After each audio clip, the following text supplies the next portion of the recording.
God. Wait, where is it? Oh my God, oh my God, oh my God, oh my God. Sorry, I'm fighting with somebody on Threads. Hold on one second. Cause who you feeling like? Y'all so bold on the internet. You would never. Ciao. Girl, we got a show to do. You're absolutely right. But I was in the middle of doing it because I just saw it. It's always somebody funny looking. Won't he do it? Said he will. Anyway, God is good. How are you guys? Prince Naveen is back. Blazer, we're up. Let's go. Let's get into it. Hey, guys. Hey guys, how are we doing? Did we like the episode? I loved it. I loved it. Where the KC defenders? Where y'all at? Let's go. I'm gonna be nice today because my mom is here. She got me together after my live. You're lucky I come from a good household. No, I'm just kidding. How is everybody doing? Let's get right into it. Oh my God, I just looked at my my menu for Juneteenth part 2 because we don't do the 4th around here. Anyway, Blazer is absolutely back. In this episode, it opened up with the girls protecting Anaya, and I love that. Here's the thing. I knew that Anaya was upset. I did not know that she was breaking down like that. She could not even speak. She couldn't get herself together. And I don't think it's because like her and Casey are like no longer together. I don't think she cares about that. I think her thing is the humiliation. That's what got her. She was humiliated. And then when she was walking off, they were laughing at her. Casey, Corbin, Parmesan, and TT were laughing at her, and she was just like so embarrassed and humiliated. And I absolutely know what that feeling is like. I think we all do. It's like, screw the guy. Listen, it did not work out. That humiliation was cutting her deep, and she felt so foolish because she's hard on herself. We all are, right? And she just feels like, man, I should have picked Carl because at least I know this guy likes me. But the thing about it is, she just had more time with Casey. And, you know, she felt like that was salvageable. She also does not interracial date. And listen, we gave the same grace. Well, those of us who were rocking with her gave the same grace to Alandria, because if you've all figured it out, right about this time, Nicolandria was starting to form, and the audience was like trying to make that happen for her. And it's happening again. So, you know, just give the young lady grace. She's being humiliated in front of the world. My God, today, that was tough to watch. I know it was even tougher for her mother to watch. Whew, I cannot wait for Family Day. The thing about it is, what I just want to know for Corbin, KZ, Parmesan, and TT, what was funny? What was funny? Like, I just did not understand. Like, I don't know. Maybe it's just me.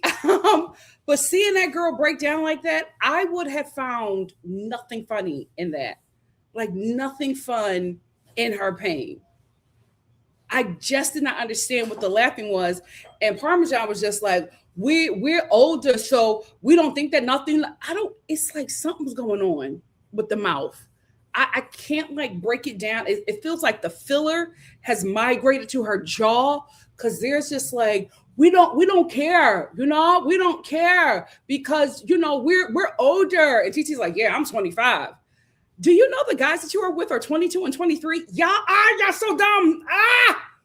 Y'all so dumb. The men that you are with, the men that you are defending are 22 and 23-year-olds. You will never get me defending a man, especially a man that's 22 or 23, unless it's my brother. Thank God we're out of those. Thank God we're out of those years. My God, today, I just looked away and act like I ain't seen nothing happening on Facebook. My God, today. But that's the only guy I would ever defend. Like, I could not believe that you guys were going up for 22 and 23-year-old guys, boys. Oh my gosh. Here's the thing. I am working on grace because it's very hard for me because I just wasn't raised like that. I'm a Black American woman from Philadelphia, Philly, right? I grew up around, like, my family is mainly women, but it's like strong women. And I don't have a problem with that, right? It's just strong women who always got it done and just didn't play. So like seeing girls like this, it just like, it just enrages me because I'm like, you don't have to live like that. And I can't relate. I can't connect because nobody in my life is like that. So it's just so foreign to me to watch just women be dummies for men. And I also, if you're new here, just so you know, I was born woke, right? I never got the glamour of men or white people. Like I never got what everybody was seeing. I never got why everybody was just like, these people are the chosen. This gender is the chosen. I never got it. It never worked on me. So I've just never been mesmerized. I've never been enamored. I've never been amazed. I've always just looked at people or like judged them by their character. Real talk. It's always been like how you treat people and how you lead out your life. So just to see these women do this just because these humans got dingalings is crazy to me. It is crazy to me. You're sitting here laughing at another woman's grief because you want to impress these boys that are younger than you. It's so embarrassing. And then the thing about it is, and I guess they're 20, they're 25 and 27. Parmesan, girl, this is sad all across the board.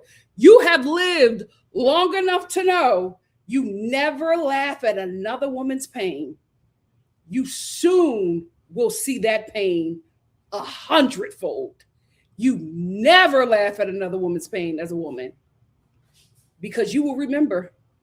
You will remember when you thought it was funny because it'll be happening to you and it'll be worse.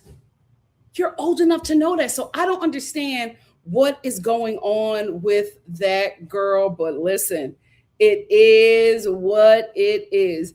Melanie, I'm so glad I've been rocking with her from the beginning. I'm so glad I've been rocking with her from the beginning. I told y'all, I know this girl. I know who she is.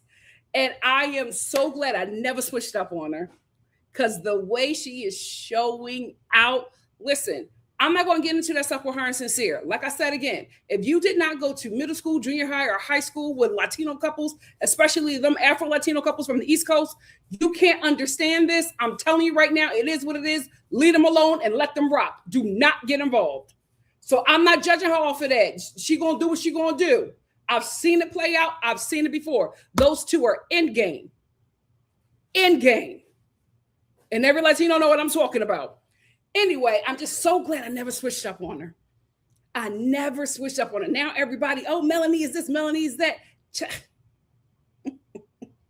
I've been here since the beginning. I know who that girl is. When she let me bring up my queen.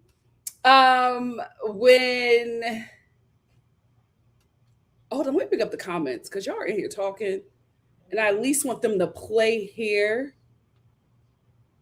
Oh, let me know if I'm freezing for y'all because I'm freezing on my end. Mama, am I freezing for you? Yeah.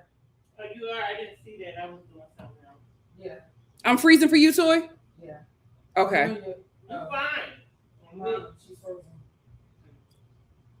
Let me know when I come back, Toy. Okay, you're back. You're back. All right. Like you never left. I'm back like I never left. All righty.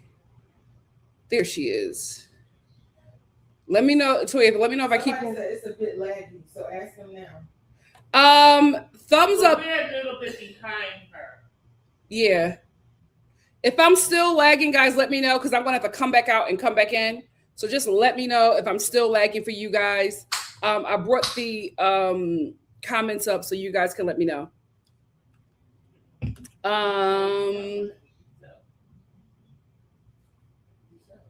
Why did StreamYard? It's a freaking update. That's what's going on. It's another update. Where the hell? Where are my pictures, StreamYard? Why do they keep on updating this thing, baby? StreamYards. Do you know you have 30 minutes? Do you know you have 30 minutes? I'm still lagging, so this is what I'm going to do. I'm going to get my super chats and then I'm going to get out of here because I don't want them to erase my super chats. But I'm gonna do my super chats and then I'm gonna get out of here. I'm gonna go out and come back in because no, I'm gonna do it right now. Hold on, guys. Give me 3 seconds.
I think this is better.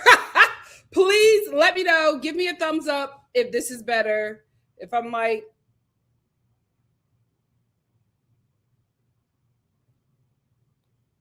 okay, I feel like I'm fine. Might be lagging a bit. I don't know why. I tried to fix the issue. I don't know what's happening here, but we're gonna get through it. Who cares? Anyway, because it seems like it's the system. It's not me. We're just going to get through it. So what I really liked about Melanie is that she grabbed Anaya and she let her know. She said, listen, she already pulled her. She said, you're not going to cry here. And she picked Anaya up and she was just like, girl, listen, this doesn't mean anything. You have a life out of here, a great life. Basically, and our girl know that she was doing charity work for this guy. She was just like, you're better than him. You know that you were doing playing Build-A-Bear with that guy. KC doesn't fit your life. And this has been the problem with this relationship the entire time. Anaya is rich, KC is not. KC has resented her for it and tried to punish her and make her feel bad for it. That's why he brought TC back to shove it in her face like this hood girl is much better than you or whatever. And it worked, right? It made her feel less than. She felt completely disrespected. She felt low. And that is what he wanted because she has more than him. And I know people say, oh, this is just a reality TV show. But my God, today, if this is not a microscope into what it's like dating as a Black woman, because we have to be honest, Black women are one of the most educated demographics in the United States of America. It puts us in a position where we out-earn and outlearn our men. So it does, in a sense, make us unequally yoked, especially for Black men who have ego issues and do not want to date someone who makes more money than them or is more decorated educationally than them because of the woman's achievements. It starts to make them feel less than because how they see women. They see women beneath them. They see women as slaves. They see women as servants. They do not see women as fully realized human beings. So when they see someone who they think is less than them doing better than them, they get jealous and envious. It's the same thing that Black people go through with non-Black people. That's why it's so disgusting when Black men repeat that same behavior of the oppressor and people who are anti-Black. But that's what the red pill agenda is. Basically, red pill is just a nice way of saying, it's just a clean up or more acceptable way of saying white supremacists. So when Black men do that, they are expounding white supremacist beliefs and trying to lead a Black home as a white supremacist. That's what that is. So Melanie was telling her the truth. Like, you and this guy don't match up. You're trying really hard to stay with somebody. It's not it. He is not it. Now, it is not because KC has less than. It's because KC having less than has made that an issue in their relationship. And I just love how she poured into Anaya and told her, this is not it. You have a life out of here, a good life. And then she starts crying because her friend is in pain. And I just love them. I love this sisterhood. I love that she just started screaming at her. She was like, this ain't it. You have a good life. Do not let this break you. You are not going to fall apart. Because the reason why I love that so much, because that's so Philly. That is how Philly people encourage you. It's so aggressive. But that is how Philly people encourage you. And I just love, get up. Do not let him do this to you. I was like, Melanie, hold on. Anaya. I'm like, Anaya, she is so soft. You know what I mean? Like, she's a princess. She let y'all know that she is a princess. Her feet have never touched the ground. Sounds like you're speaking from experience, and I don't like that. Yes, you know what I mean? I'm in a home full of Philly women. Don't have a bad day. They're going to encourage you. But if you are not from Philly, it's going to look like they're trying to jump me. Girl, get up. Like, don't die here. You got too much going on for you, girl. Get up. Like, that's how Philly people encourage you. And that is exactly how Melanie was speaking life into Anaya. You want better than this? Get up, girl. Don't let her. I was like, Melanie. She said, not right here. I said, Not right Melanie, here. not right here. Don't do that right here. I said, Melanie, hold on. Anaya is not used to this. You gotta be a little softer with her. Because, like I said, Anaya's a princess. Her feet has never touched the ground. And I knew that was going to be an issue with her and KC, right? Because KC is used to women like TT. He's used to women who struggle. He's used to women who are in the struggle. And Black men like him are used to want Black women like that because they will accept the struggle love that he gives them. Anaya has better. She has seen better. She has experienced better. So she is going to want better from him. And that's why he said to her, with Anaya, it's work.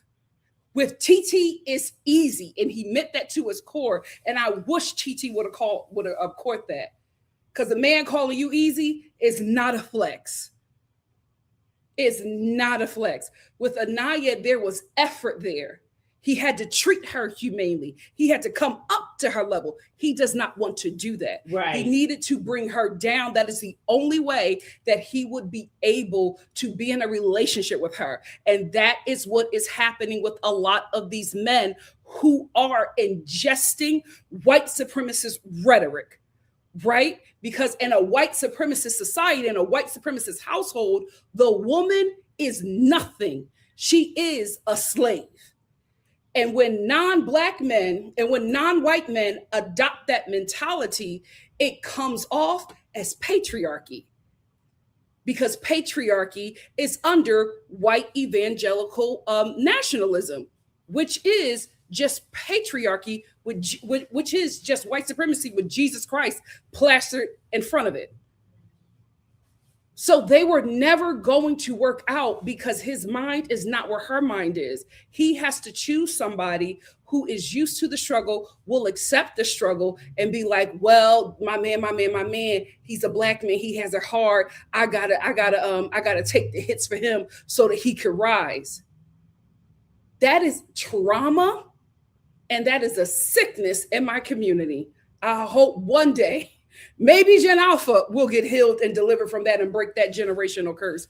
I don't know when it's going to happen. I hope it does, because it is really a sickness. But I just said that to say that I really love Melanie. I love how she poured it to her friend.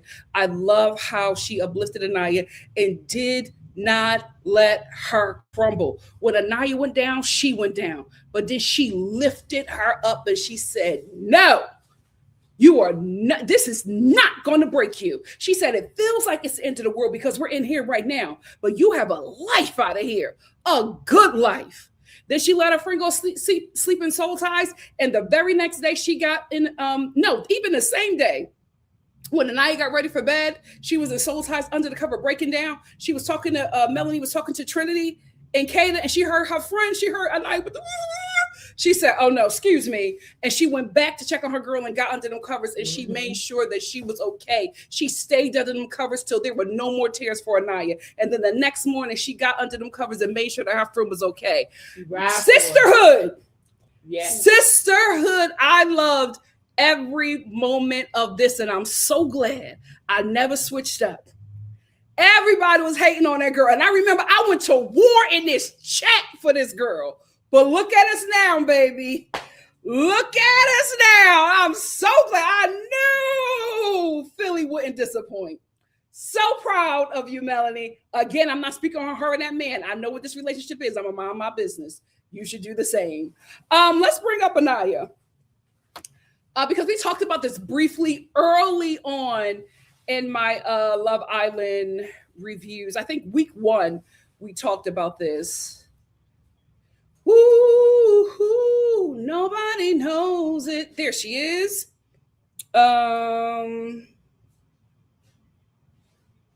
Let's talk. StreamYard, stop embarrassing me. I got guests. Anyway, let's talk about my baby. Like I said before, he's a princess. Her feet has never touched the ground.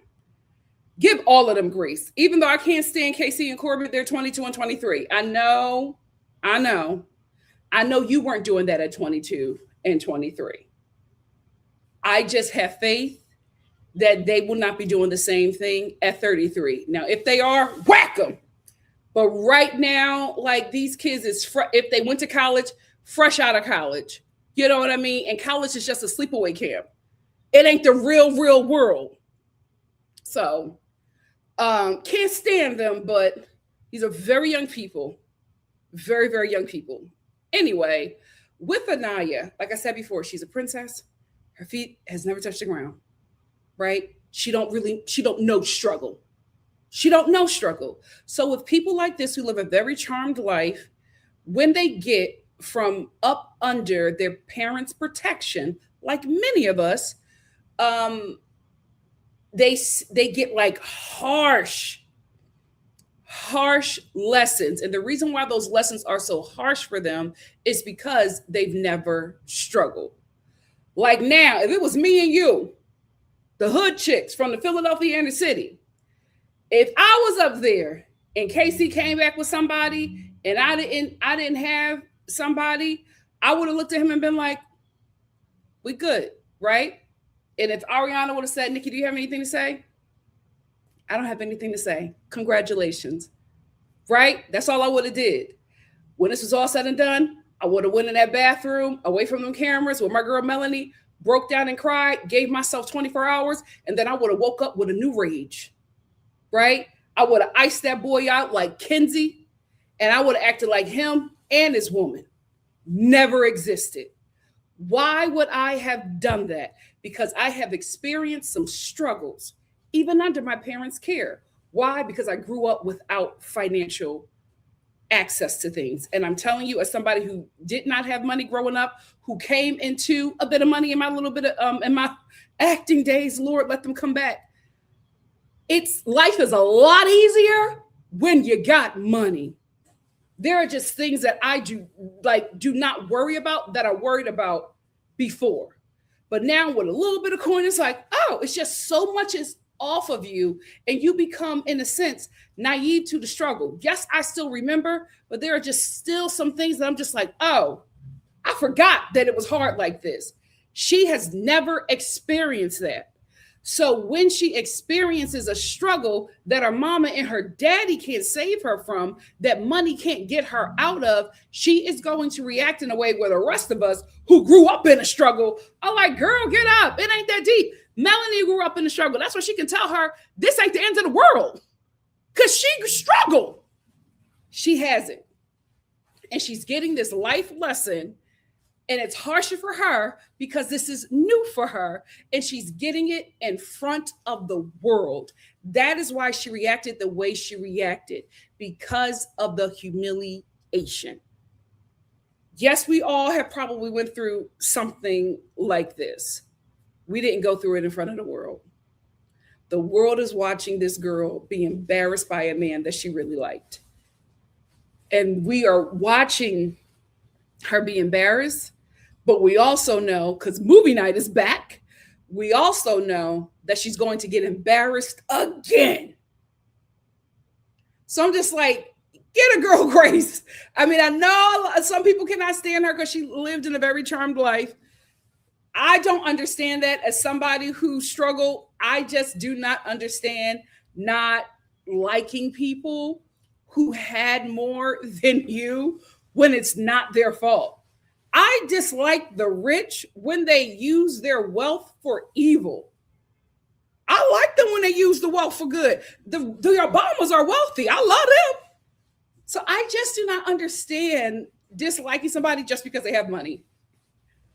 What has she done to you besides be rich? Like, I do not get it. But I'm just like, just get a girl grace. She went through something in front of the world. And this is probably the first time this has ever really happened to her. And she doesn't have her protection. She doesn't have her community. She doesn't have her dad to lift her up and be like, it's all right, F him, I'm gonna get you a car. Mm-hmm. Right? She doesn't have her mom to be like, girl, that bum, he was nothing. We're gonna be all right. Let's go to Paris for a week. She doesn't have that. She just gotta deal with it, which, listen, is a lesson that she needs as a woman. Right? Mm-hmm. Especially as a woman going up into this world, especially as a Black woman, mm-hmm. especially as a dark-skinned woman. Mm-hmm. And I hate that for her, but her skin got to get tough because this world, like KC, hates her. And when she gets out this villa and she sees how these grown Black adults are talking about her, she gonna need that thick skin that was built in that villa to get her through to the next stage of this, which is going to be a great victory. Because we've been here before. A year ago, we was here. A year ago, I was going to war for Alandria and Shelley. But my God, today, let me tell you something, Anaya, the comeback is greater than the setback. Do not stay there. Listen to Melanie. Do not stay there, because when you come out that villa, we got you. We did it before and we'll do it again. And I feel like I'm gonna have to do this every time they put a dark-skinned black girl on the show. I feel like I'm gonna have to be here. I feel like I'm gonna have to go to war every year. And as long as I got breath in my body, I will be doing just that. Yeah. Maybe this is my calling. I don't know, but I'll be doing that. Okay. I will be doing that. Mama Star has something that Mama Star has something to say. Mama Star, you a boy mom? Heck, you know. Period. We got her back. Hi, Star family. Mama Star here for another evening of Love Island. I just want to say that life for me has not been no crystal stair. It had rocks in it. It had nails in it. You know what I mean? Girl, what? And I have raised Nikki on the farm. Oh, because Mom. Nikki has struggled with holes in her shoes. Nikki has struggled with no lunch money. Mom. Nikki has struggled. Yeah. I just know. I have struggled. No. You didn't even know that you were struggling. I'm not talking about that. Them jobs and all that stuff I was doing and this and that and that and this. Girl. Mom, this was not to take down your parenting. What I'm saying is, I didn't marry the NBA. You have a lie. Okay. He told me he was going to the NBA. But I'm just saying, he told me I grew up working class in the Philadelphia inner city. Well, that's not, you know. That's a struggle. Philly is tough. What are y'all talking about? You didn't know you were What's Philly? 61st and Pine ain't easy. Until you were. Wait a minute. 61st and Pine. You wasn't even down there. Oh my How God. many days was you down 61st and Pine? You didn't know that you were working class and all that stuff until you were like on your own living in New York. Guys, there's nothing wrong with being working class, though. But I want to let you know this is not a slight on you. Has lied to me. That's why I got with him. He told me he was on his way to the NBA. Mom. That lie. But Mom, listen, it's not a slight on you. I had a great life. I do not hate how I grew up. You keep on saying that I was. Mom, we weren't rich. That's all I'm saying. We weren't rich. Listen. Why are y'all missing the fact that I keep on saying I'm a Black American princess, just a hood one? Yeah, holes in my jeans was not fashionable then. Mom, I never said that, guys. I grew up working class, but I'm a Black American princess from the hood. I had to walk all the way from 61st and Pine to New York City. I grew up in the hood. But I grew up here's the thing. The hood, there are a lot of working class, everyday people, right? You know what I mean? I wasn't dating trappers and nothing like that. I was, in church, okay? I was a theater kid. I was doing plays. I was traveling the country thanks to my mom, who put me in great programs that were for working class Black children in Philly. I had a great childhood. Despite the AIDS and crack epidemic that ravaged my neighborhoods, I had a great childhood. I have a great mother. I have a great village. You did a wonderful job, Mama Star. Thank you. So glad I got the accolades. Because oh my God. Life for me. I did not. But Mom, I wasn't saying it like that. I just said we grew up with a struggle and we did. The poet. Mom, I said we grew up with a struggle. We did. We did. Listen. Your father told me. I ate government cheese and it was delicious. I didn't hate it. But it was what we had to do because we were working class. That's okay. I was a latchkey kid. It made me wiser and stronger. My God, today. Can I get back to my review? Do your thing, chicken wing. You are a great mother, Mama Star, and you did a great job. Let's move on.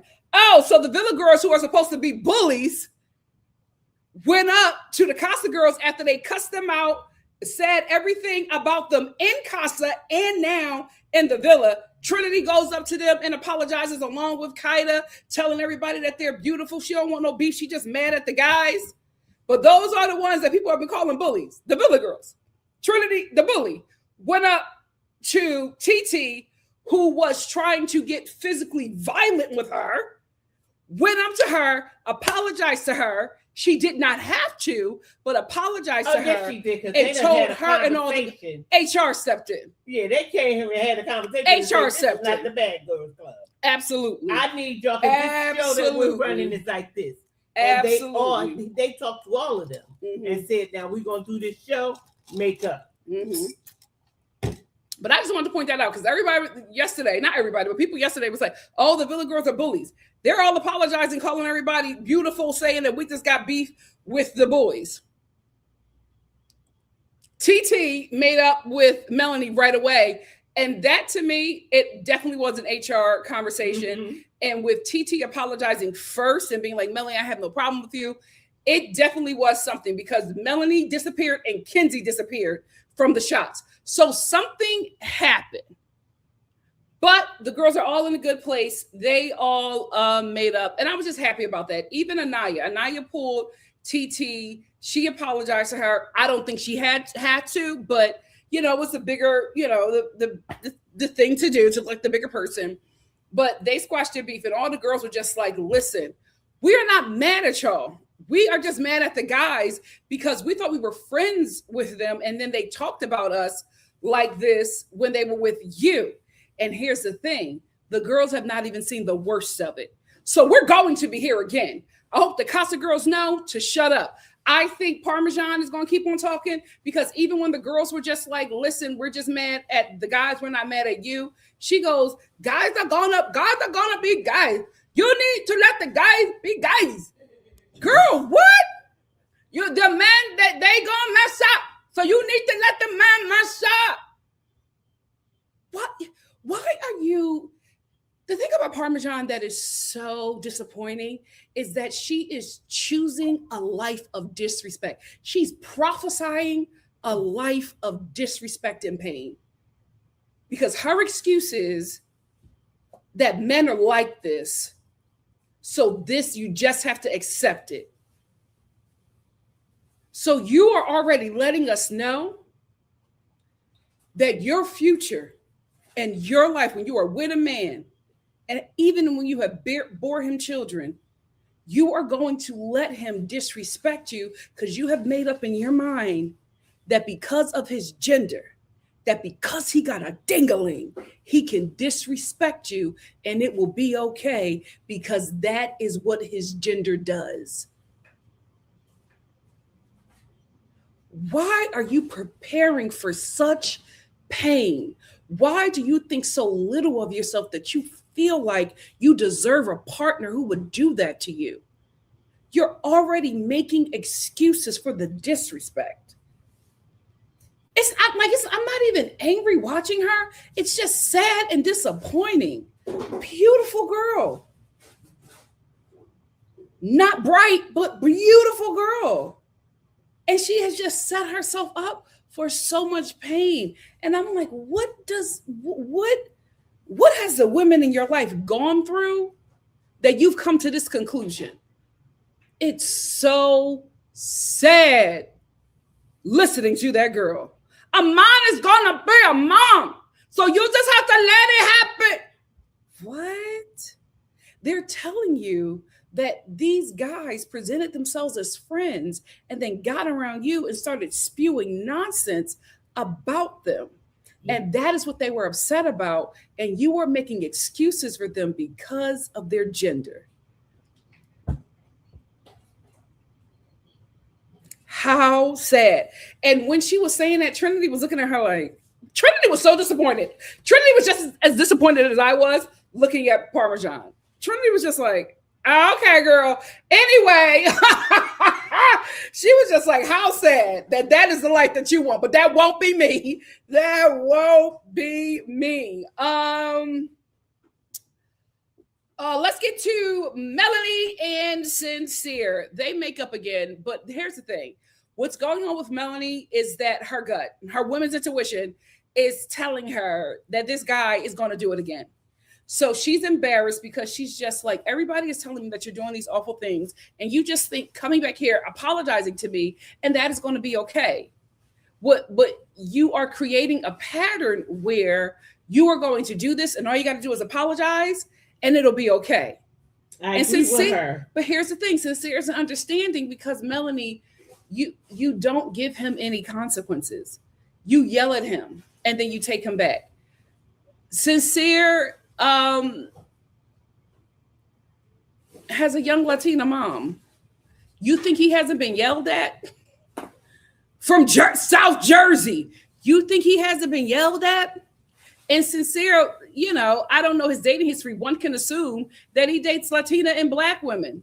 And I think his preference is Afro Latina Black women. You think he doesn't you think he's never been cussed out before by a woman? He likes that. That's probably a kink for him. Because even when you were cussing him out, he was smirking. That's his thing. He's immune to it at this point. So it's like you don't give the boy any consequences. And I'm not going to say too much because you're not going to go nowhere. But you don't give him there's no consequences to him disrespecting you. He'll apologize and you guys will be right back. And because you know that, this is the thing. Melanie is very anointed. Like you need to call her Joseph and give her a colorful coat because her dreams be telling her what it is. And that girl be dreaming and she knows what it is. She doesn't want to accept it. She knows that he's going to keep on doing this. But her body is rejecting this nonsense because they know it will not be a change. But she likes him so much that she wants him to change. Because the thing is, she likes him so much that she would change for him. But he will not. He will not change for her. And she knows that. And that's what the tears is coming from. Because she knows this is it.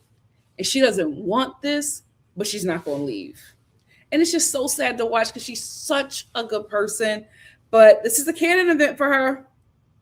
This is a canon event for her. We will see. We will see how this ends up. I'm sad to say I feel like I know how it's going to, but my God, today. Godspeed, Joseph. Godspeed. So Casey's talking to the boys about TC. Casey's talking to the boys about TT and just about how they vibe or whatever. And then he sits down with her and they talk. And he's just like, he's so happy he picked her because they just have so much in common. And I'm not saying that this is going to be where these two young people end up. I'm hoping it doesn't. But if you've grown up in the hood, you know who this couple is, right? Just like I know who Sincere and Melanie are. I absolutely know who Casey and TT are. These are Black people, specifically Black American people, who do not see themselves outside of the struggle. They have identified with the struggle. It has become their identity. It is where they're going to stay. It's where they're going to stay. And they're okay with it. And there's nothing wrong with it, right? These are the people who are not going to leave their neighborhood, right? Not going to leave their town. These are the people who are going to remain in the working class cycle. They are a white supremacist dream, right? They are a multimillionaire and billionaire's dream because these are people who are going to stay within the working class cycle. They're going to produce kids who stay within the working class cycle, and they're going to produce a working class lineage. And what that means is they are going to continue to create workers for the wealthy. Like they're going to go into working class jobs and stay there. They're not going to continue to pursue higher education and go above what they could do, right? They're not going to get out of the hood because they've identified with it to the point where they don't see a reason to leave it. That's why Casey made his relationship with Anaya so hard, because he was never going to leave that mindset. And he's not familiar with he's not familiar with it. And that's another thing. He's not familiar with that kind of lifestyle. He's not familiar with a well-to-do lifestyle. He was impressed, but he doesn't feel like he fits. He likes TT because they fit, and they fit within that class. So these two people, ain't nothing wrong with the hood. I absolutely love the hood, but there are just some people who are not meant to stay there. There are some people who are not meant to stay in that cycle. Dare I say, everybody who was put in that. I'm not going to get into the history of American ghettos, but you know where I would go if I was going to go there, and but they're designed for you to stay there. And that's why I said that Casey and TT are a white supremacist dream. They're a billionaire's dream because they are going to stay there and they're going to produce a working class lineage of workers. They're not going to go up, they're not going to go out. They're going to stay right here because this is where they believe that they should be. And you can't pull them out. You can't force them out. Some people are just going to stay there. I always talk about sophomore year, when I took an African American histories class, and I found out like halfway through the semester, we were studying American slavery. We were studying Harriet Tubman, and we were studying about her, about the Underground Railroad and how she built that and how she was able to come back multiple hundreds of times. She kept on going back, and she was getting enslaved Africans by the hundreds, taking them back every time, getting 20, 30, 40. Like, she was clearing plantations. But there were some plantations that she went to, the enslaved human beings who were there told her, get out of here, Harriet. We don't want to leave. We are good here. We don't want to go out there because we don't know what it's like. And we feel like this is it for us. We are going to stay here. There are some Black Americans today who still live on plantations. Check PBS, that documentary about that Black American family that will not leave that plantation. Hello. Some people are never going to leave the concrete plantation. It's just, this is where they feel like they are supposed to be, and they are going to stay. They cannot see themselves outside of that environment. So Casey and Anaya were never going to work, because especially if you have a partner, right, a male partner, who and Anaya is definitely that woman that's going to let that man lead. Where was he going to lead her? He couldn't. He was unfit to lead her because what he knew was beneath what she had known. She never knew that, was never going to see that, and was never going to be able to identify with that. So they were always going to have conflict because he's not leaving his situation. He's not getting out of the working class cycle. Well, I'm glad. And that's his choice. And that's the thing. There are some Black people who choose that. And then there are other Black people who are just like, this ain't it for me. This ain't it. I love my city. You can't say nothing to me about Philly. But I knew I had already cracked the glass ceiling there. For me, I knew I had to get out because I was destined to go higher. And every time I go back to that place, I have a ball. I get sad when it's time to leave. But I know I cannot stay there because what's for me is not in that city. But there are some people who are just like, this is it. I peaked. This is it for me. And they're going to end up working at the local GWP, right? They're going to, become the local bus driver. And there's nothing wrong with those working class positions. I just wanted to make the distinction that there are just some people who are never going to leave that. You can't force them out. This is what they believe, that this is it for them. Mm-hmm. This is their world. This is their peak. So those two were never going to work. And that is why Casey and TT fit so well together, because this is their world. This is their peak. And that's what he said. And to be able to stay in an environment like that as a Black man, you're going to need a partner who is going to suffer for you to be great in this environment. Yeah, he said we come from the same place and we speak the same language. Yep. Anaya comes from a good family. She'll be okay. That was loud. That was very, very loud. And please, working class people, do not take this no sort of way. I'm working class. My family is working class. And people in my family who are never leaving Philly. There are people in my family who will remain working class. There's nothing that I can do to get them out of that. There's nothing that I can do.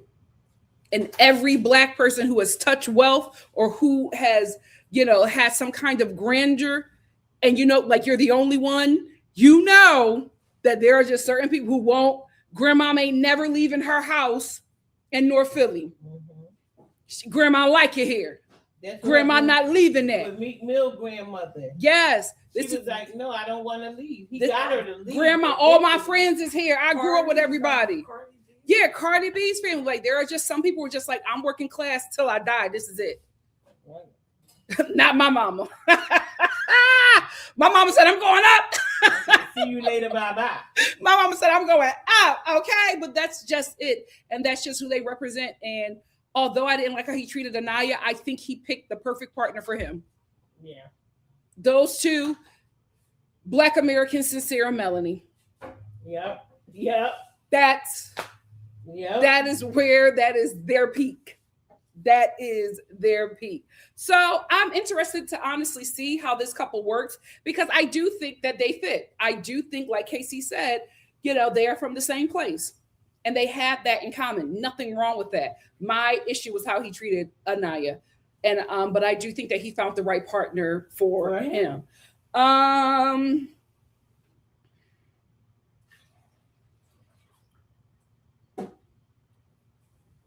they need to stop arguing, because So let's get into Zach and Kayla. I'm just gonna bring up Kayla because, again, a very young woman. This is her season to be dumb for the opposite sex, right? This is the season to do that. Kayla will not be like this, 10 years from now, but this is the season to do this. So she's happy to have Zach back. They obviously are intimate again. He slips up and says that I love you, immediately takes it back. The next morning, he lets the guys know that he has sex with Kayla. In my opinion, a very disrespectful kind of way. And I think how he treats her is just continued disrespect. It's like, you act like you don't like her, but you're sleeping with the girl. You act like you don't like her, but you're telling the girl that you love her. And like the whole episode, it's just like, he is just trying to make her feel small. Like, oh, you was up on that guy, so I'm not going to be up on you. It's the same thing with the breakfast, because Caleb pulled you for a chat. I'm not going to make you breakfast. It's like he just constantly, and this is, again, he's red pilled as well, guys. This is what they do. They make the woman feel less than, and it's normally a woman who they feel that is better than them, who they feel is like above their, pay grade in all sense, right? So what they have to do is they have to make the woman feel small. And that's what he's doing, because now she's like chasing after him. And that's what the red pill guys want to do. They want to be chased. Even Casey said, I want to be pursued. And who was pursuing him? TT, right? Already saying, my man, it's been 3 days. Already calling him her man. But that's what they do. They have to make the woman feel small. And she can have him. Who? TT. Yeah, she can have him. But that's what they do. They have to make the woman feel small and come down to their level, because they're not going to go anywhere. That's the thing. Those guys are never going to achieve anything. They're never going to go high, because in their minds, they've already peaked. Like, this is it for them. This is it for them. So if they are with a woman who is too far up, they got to clip her wings. They got to clip her wings, harvest her energy, and put them wings on themselves. They're devourers. Anyway. He's very, very weird. But listen, that's the Caucasian, community. Yeah. That is their culture. I'm not going to get into that. Him and Bryce are weird to me, but I'm Black American. We don't do that. So, the way, he keeps on doing the bending, that ain't my culture. So I'm mind my business. Because I'm telling you, I'm not going to be with a guy every time he gets with his friend, he's bending over, acting like his friend is penetrating him. Like, I'm like, I'm good. Broke that mouth. Broke that mouth. Like, no shade. Listen, happy Pride. Happy Pride. But I don't want to be with a man like that. So you can have him. Y'all can do that because you're going to keep on playing till it actually happens. Because he going to sleep with me tonight. Yeah, because what's happening is y'all curious. That's what's happening. Y'all curious and y'all want to figure out what y'all one day, one of y'all gonna be about it. One of y'all gonna be about it. Because y'all keep on testing the waters. And one day on that poker trip, yeah, one of y'all gonna be about it. One of y'all gonna have a little bit too much to drink. And one of y'all gonna be about it. So I don't play with that. I don't have fun. But that's not the kind of man that I want to be with. But again, she's young. They laugh and they thinking it's cute now. Okay. But again, I just don't like how he treats her. It's very, very weird. It's very demeaning. I need for her to stand up. I hope that they make it to Parents' Day. I think they will. I hope that her mother tells her, you deserve better. Like, unless her daddy treat her like that, child. But I hope her mom, the people who love her in her life are just like, girl, absolutely not. But I think come movie night, because if you haven't watched Aftershow, this is what's happening. Movie night is back, and the Love Island producers asked the audience what clips of the show do they want them to show at movie night. I hope that they share the clips of that boy disrespecting this woman behind her back. I hope so. She's such a beautiful girl, a great girl, and she is like having sex with this guy thinking that he likes her. And that's what Love Island gets on my nerves, because I'm just like, we see this guy having sex with her, and then we hear him talking down about her to his boys. You got that information, and if that girl had that information, she would never let that demon into her womb. Movie night is going to break so many women, and I hate. That's going to be so painful to watch. That is going to be the episode. So what is my movie night going to be? Well, they're asking for, they asked the audience what clips do they want to, does the audience want Love Island to show a movie night? And the audience let them know a lot of stuff, and it's all the guys. I don't think there's going to be any clips about the girls. Maybe a bit about Kenzie, but who cares at this point? She's with Dylan. Doing her switch. Let's get to Gal, of all people. Let's get to Gal. So Gal makes Anaya breakfast. He's like, hey Anaya, how are you? He's like checking up on her the whole episode, just making sure she's okay. I'm like, Gal, you just got there. I was really tight that none of the Casa boys made Anaya breakfast. I ain't like that. Gal just got here. And he is just like checking in on Anaya. I will say Anaya sat down with Zach and Sincere, but them pep talks from them losers, no, it wasn't it. I like him. I need him to like Jen back. Please, like, the girl is waiting, Gal. But listen, don't force it if you're not feeling it. But I really give him a lot of respect for that, because I like that he checked on her the whole time, made her breakfast, and she just like met the dude a day ago. Well, he had more compassion for her than the men that have known her for almost 4 weeks. Well, Gal doesn't like her, Jen, and Jen knows that Gal doesn't like her. She brought him back. Why? I don't know, but because she's not really banging or popping in the villa. Mm-hmm. So she's scrambling. She knows that he doesn't want her. Mm-hmm. And she should have brought, what's his name, Dylan? No, Dylan is here for Kenzie. Kenzie brought Dylan back. Right. But she should have brought him back. It was either him or Dead Tooth. I know she wasn't going to bring back Dead Tooth. Well, she should have, but at least Dead Tooth was going to try to be with her. True. Gal don't want her. True. He doesn't pretend. True. He let her know, I'm going to be exploring other people. Not on my dime, you're not. Well, that was on her. If you want to explore somebody, bring your own self back. Well, that was on her. That was on her. I'm saying, what? That's super dumb. Yeah. That was on her. Corbin is so weird. It's so him and Casey's bromance. It's not really a bromance, right? It's not really a friendship. It is enemies coming together to take out their other enemies. Like they're doing a truce for right now to take out their enemies. That's all that is. Because the only reason why these two are all of a sudden besties is because they don't like the women in the villa.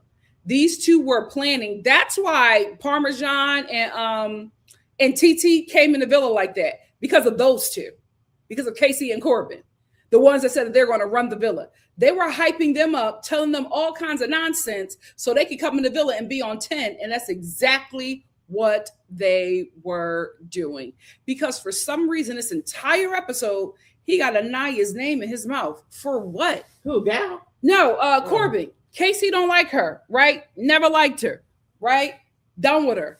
So why are you going to the Casa Boys and the first thing you ask about is, yo, so what was up with Anaya?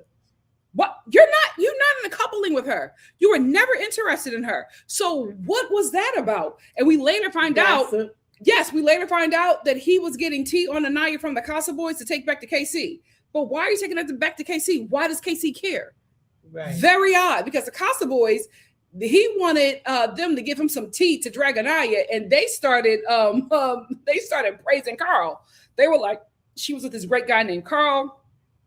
They kissed a few times, but Carl is amazing. Carl is a great guy. Carl is like, it was all about Carl. So he takes the information back to KC, and KC's sitting there like, man, I don't care. Yes, you do, because you sent your boy to go get intel about her. Yes, you do. This is what I'm talking about. You don't like the girl. You never liked the girl. Y'all have nothing in common. You broke the girl. You saw her suffer. It's done.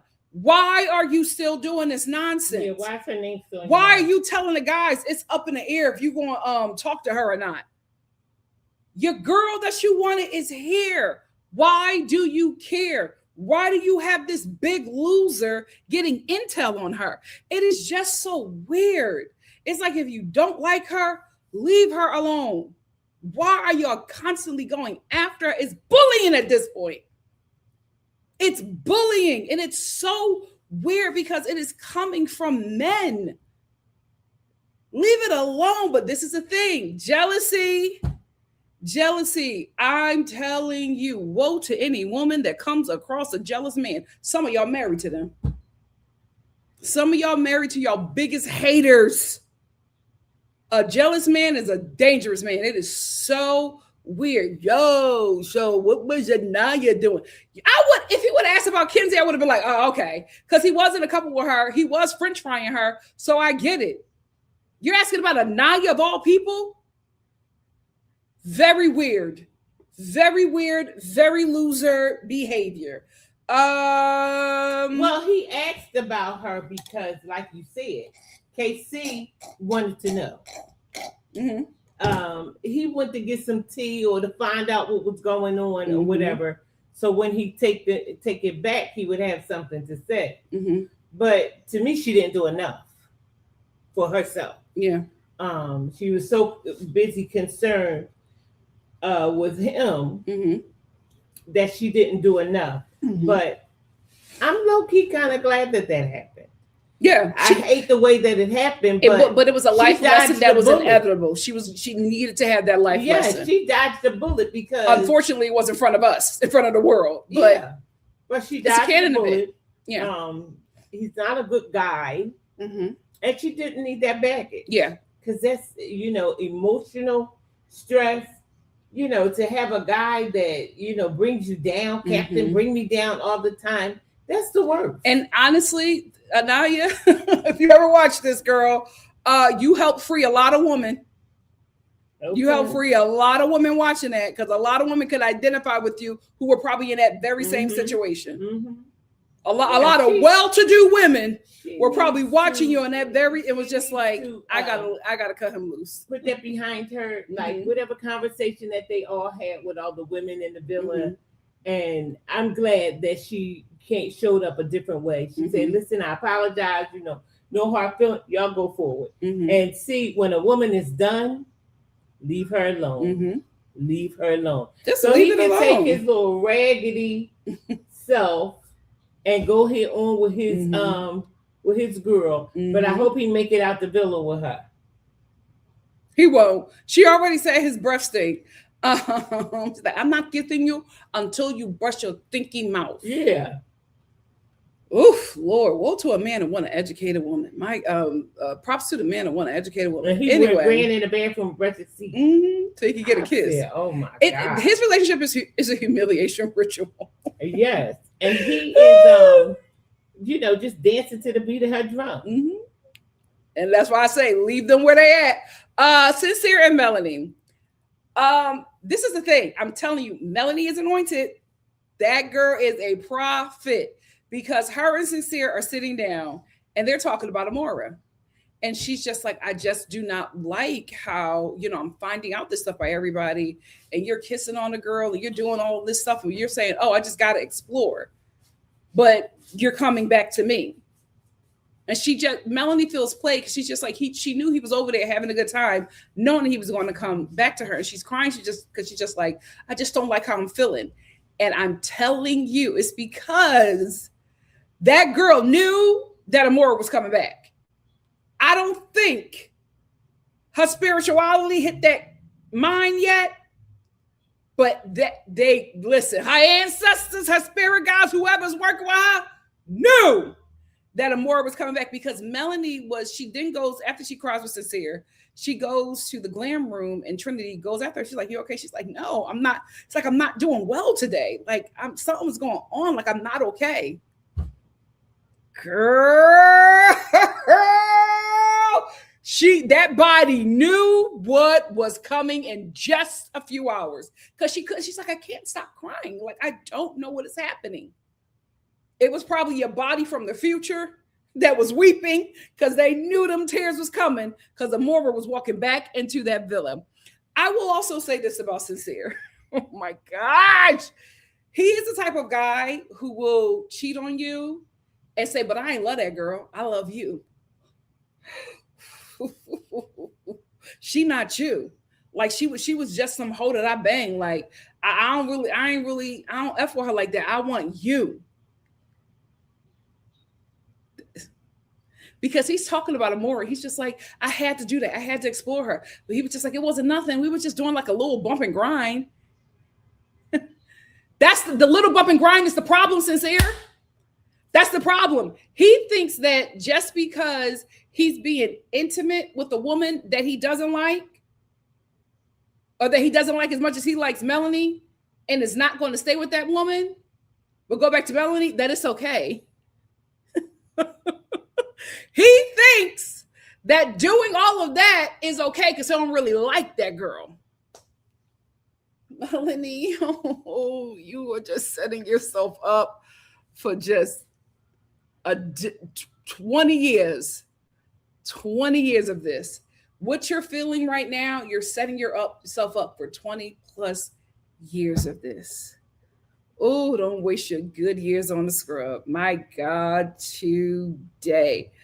I will say, I already talked about this, but I did like how Anaya and TT in their conversation, TT called Anaya a black queen. I said, oh, if you and Casey are not perfect for each other, but I did like how after they made up, TT was just like, I'm so glad, because Anaya was just like, we both, she said, we're both stallions and we do volleyball.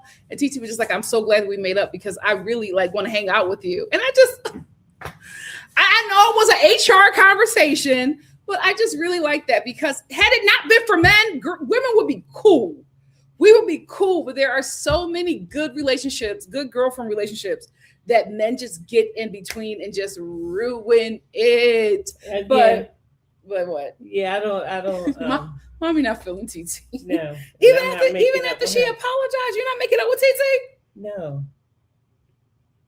No, girl, you had all that bass in your mouth and all that and this and that and that. Well, HR told her this is in Zeus. Yeah. This is Peacock. And Peacock has a lot of opportunities. And if you want those opportunities, you're going to get it together. But somebody had to tell her that. Yeah. You came on there, you know what I mean? Like, if nobody wouldn't have said nothing, Listen, Yeah. I would have apologized, but you know, me and you ain't We ain't cool like we ain't that. making castles in the sand. Oh No. gosh. Anyway, we had Hey girl, hey. anyway, we had a cake challenge this episode. And in this episode, again, guys, remember where we were last year. Meg the Stallion is the guest on the cake challenge. She shows up looking beautiful. She goes into the girls' glam room and they go crazy.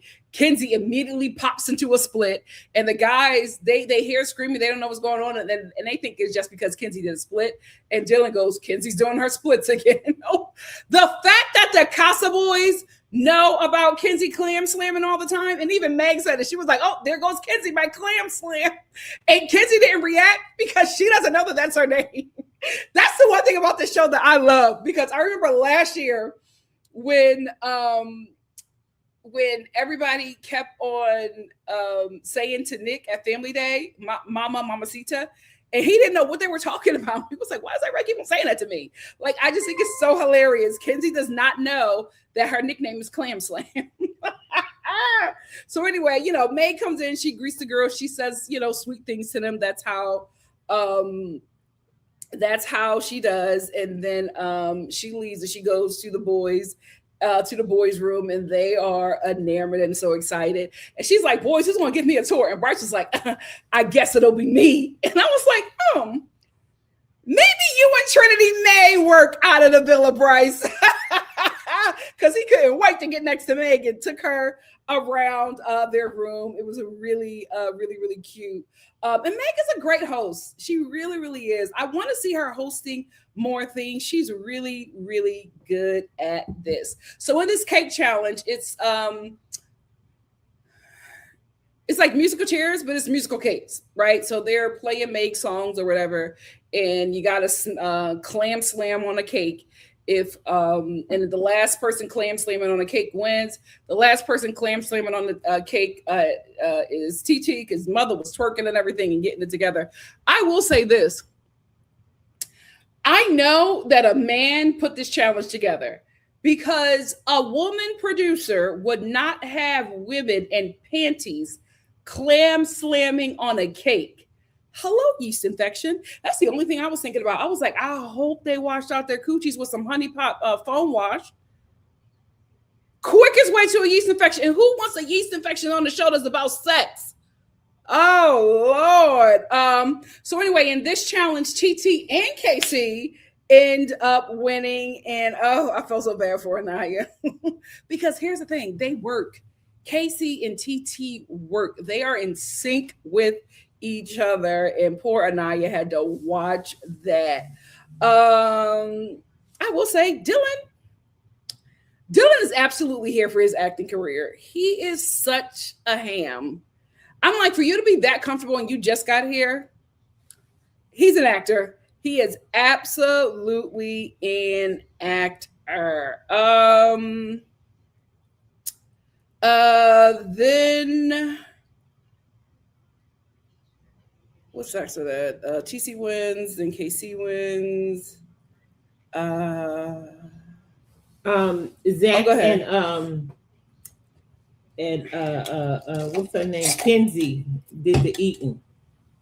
Oh no, that's at the end. The next part is the cake and the face challenge. You didn't know that? Where the boys, they get a cake and they slam the cake in the face of a girl for whatever reason. Zach, he cakes Trinity and he goes, "I'm gonna throw this cake at this girl because she's the other woman and she's taking my man," and all of this stuff. And then after he cakes her, he goes back and acts like he kisses Bryce, and then he bends over for Bryce to fake insert his penis. Because Trinity said she like it. No, Trinity said, "But I'm sleeping with him tonight." Yeah, so that's their thing that they do. No, I think when she get out of there, she's going to say, "I don't do him." Caleb cake poor Mita, because he was just like, she had one conversation with me and then never talked to me again. I said, "That's right, Caleb." Dylan cakes Anaya because Carl is gone, and he's like, "You sent my best friend home, so I had to cake you." And the funniest thing about this, Anaya was just like, "I'm so sorry," because Dylan was like, "I miss Carl," and after Dylan caked Anaya, she was just like, "I miss Carl too," not knowing that right behind her, Carl is in the cake. Thank you, Love Island. Then Sincere cakes Jen, and he's like, "Oh, I caked her because she's new." And Jen was like, "I've been here for 2 weeks." He was like, "That's still kind of new." And she was like, "That don't make no sense." Sincere did that because Jen is always clocking him. That's his problem. Okay. Jen clocked Sincere from the moment she set foot in that villa, and Sincere did not like it. And instead of being honest about that, he says, "Oh, it's because you're new." No, it's because because Jen clocks him and never lets up. Never lets up on Sincere. That's what that was. And he was holding grudges from previous challenges when she called him out. So go ahead on Sincere with, "Oh, you're just new." Yeah, right. Then KC goes, "It's time for him to cake." And he's just like, "Oh, I wish I had multiple cakes." Oh my God. He's such a loser. Please grow out of this, young man. Oh, he's like, "Oh, I wish I had. I'm gonna talk my stuff. I wish I had multiple cakes." And Trinity, Anaya, and Melanie are like, Okay. they do not care. They're like, and but Casey was like, "Oh, I'm gonna cake this girl because she got so much to say." And Trinity was just like, "And I'm gonna keep on talking. I'm gonna keep on talking." He's like, "I'm gonna keep on talking." And what? I said, "Trinity, please." So he cakes her, and then Meg asked her, like, what was that about? And she was just like, "Listen, I'm gonna stand up for my girls. I'm gonna stand up for my friend. I don't like how he went about it. Period." So it is what it is. And while she was talking, Melanie was just like, "And he got bad aim anyway." Oh, they cannot stand him. And Anaya, here's the thing. It just happened, so I'm going to let her get it out. But she was dragging him too. I wanted her to like not say nothing, to act like that man did not exist. But it just happened, so I'm going to just let her, get it out. But he was just like, "Can Trinity talk, please?"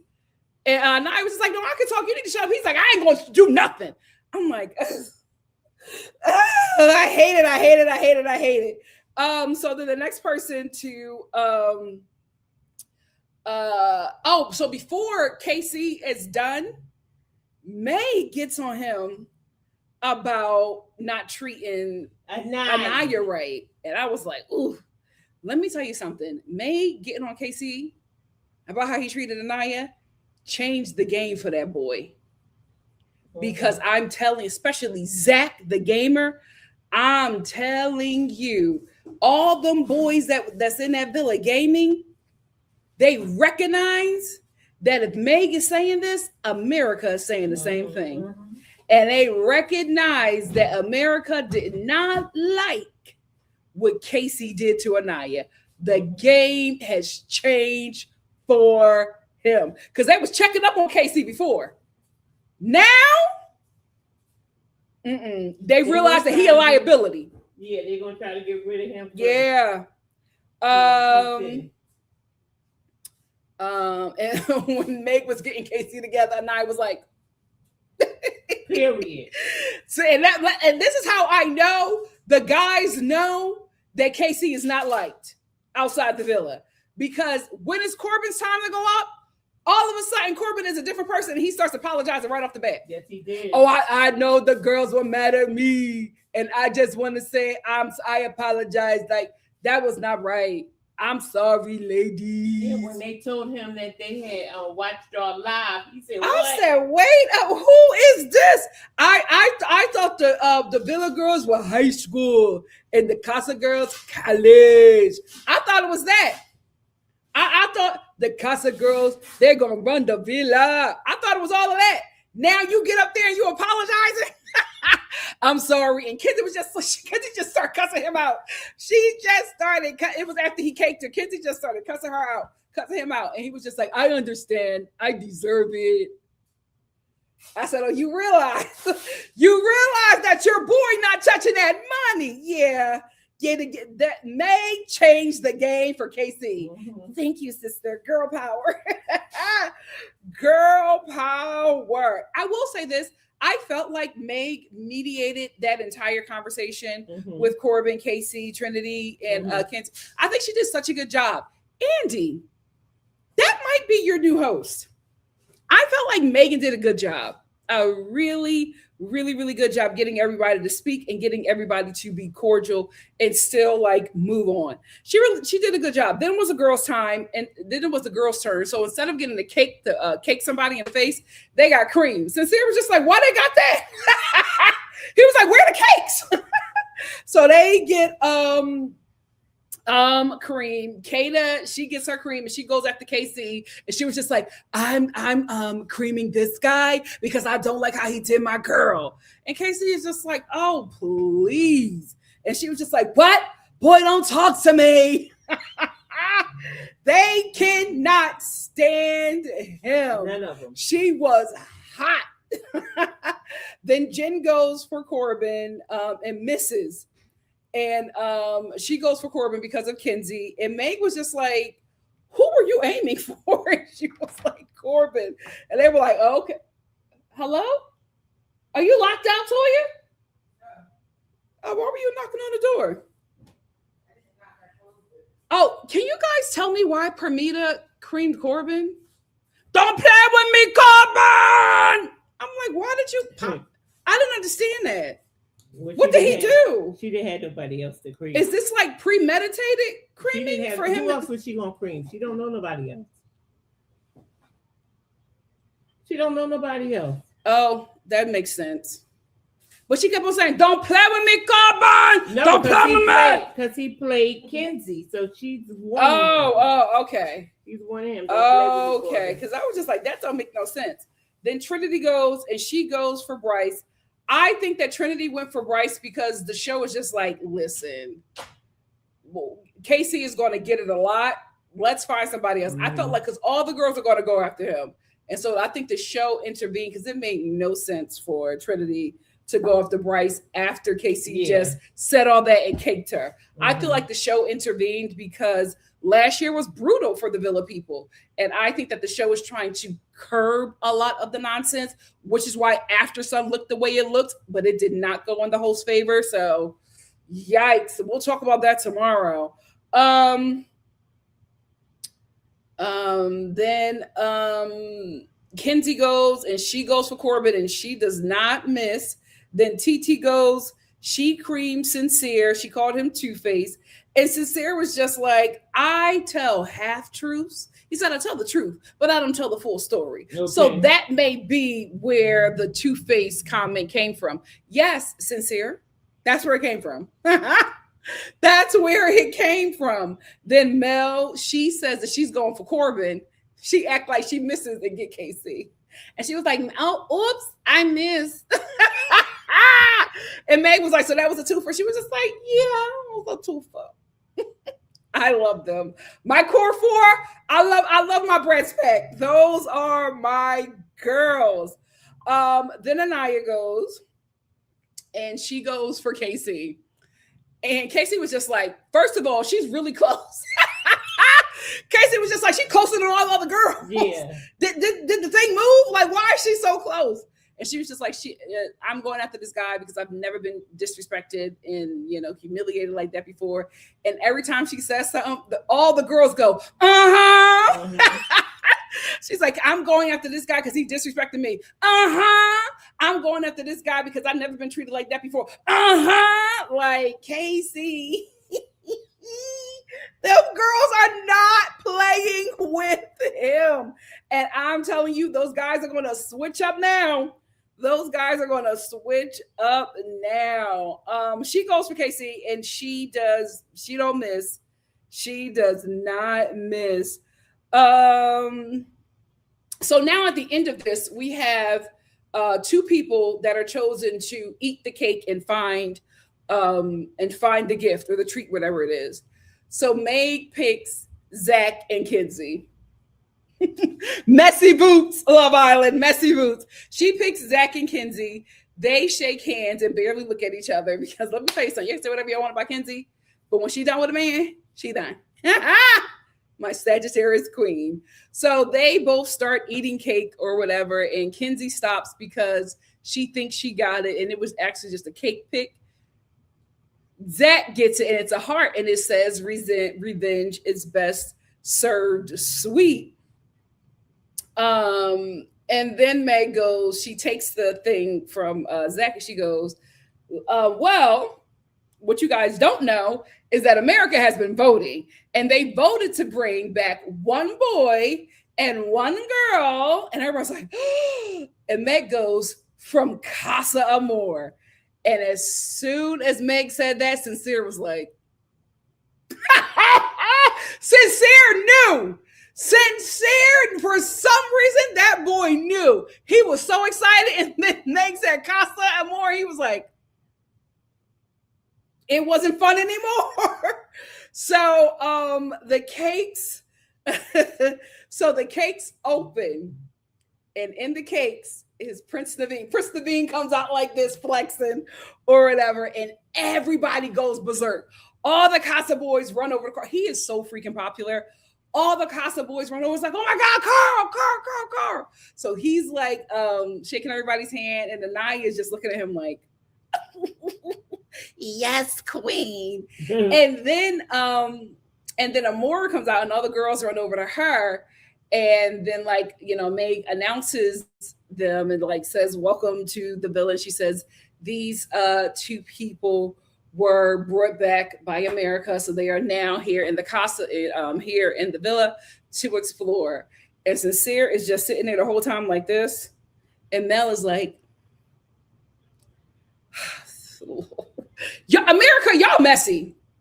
Y'all are so messy. Melanie is just going to be crying as long as Amora is in that villa. And then we get a preview for next week, and Sincere is just like, oh, I'm happy that you're actually back. And Amora was like, really? Well, after Sun, she said that she's done with that dude, but I think she said that before she knew that she said that before she knew that she was coming back. So I don't know, because honestly, that's her only way to really stay in the villa, unless Carl starts to explore her. But guys, bombshells can't explore each other right off bat. So they got to go through the OGs first. So we will see how that works out, because then we have a clip of Carl saying that he is really glad that he's back to see Anaya. So I don't know what's going to happen here, but I know that villa is about to get messy because movie night is on the way. If movie night is not Monday, if movie night is not Monday, they're absolutely going to do it on Tuesday. Or Tuesday or Friday is going to be the movie night episode. If it's not Monday, it's going to be Tuesday or Friday, because they love leaving us with a cliffhanger. I honestly do think, because since Love Island asked the audience what clips they wanted to see, I think movie night is probably going to be Wednesday or Friday. So that's all I have to say. Mama Star, what are your thoughts? And then I'll hop into the audience. Okay, Mama Star thoughts are this. I think we got a game now. I think, well, you know, you've already said it. Anaya is the princess. Casey did not come back to her. He brought something else to the villa. Mm-hmm. So they couldn't get rid of her. Mm-hmm. And you alluded to this earlier. They don't want to make the same mistakes with her that they made with Alandria and Shelly. So they went and brought somebody back. But if you realize they brought somebody back, they brought Nick and Olandria back because of the people as well. So they do, that's what I was saying to Star Family the other day. They look at these, they have a social media person. And they see what the I think what happened is that Love Island realized that Black women are the motion. Yeah. Black women are the money. Yeah. And they could not have a Black woman, especially a dark-skinned Black woman, on this show be humiliated like that. So they literally made her the diamond of the season. And I think not just because she's a Black woman or dark-skinned Black woman, I think it's also because of just who she is. I think production really, really loves Anaya. And if we were going through and that girl was crying, I know production was behind them cameras and in that editing bay shaking. Right. Especially because they only showed us a bit of what the guys are saying. They get everything. Yeah. So they know that KC has been saying even worse about her. I honestly feel like production is protecting him. I don't think they've shown us the worst of what that boy has said about her.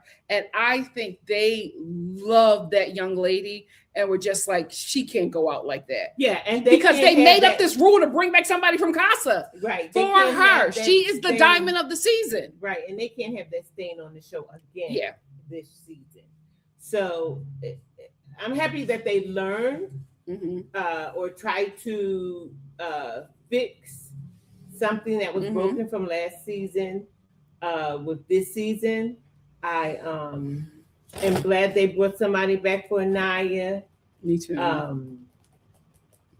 But they are still slick too, because they brought that other girl back as well too, and they know that, you know, it's going to make tension between Melanie and Sincere and her.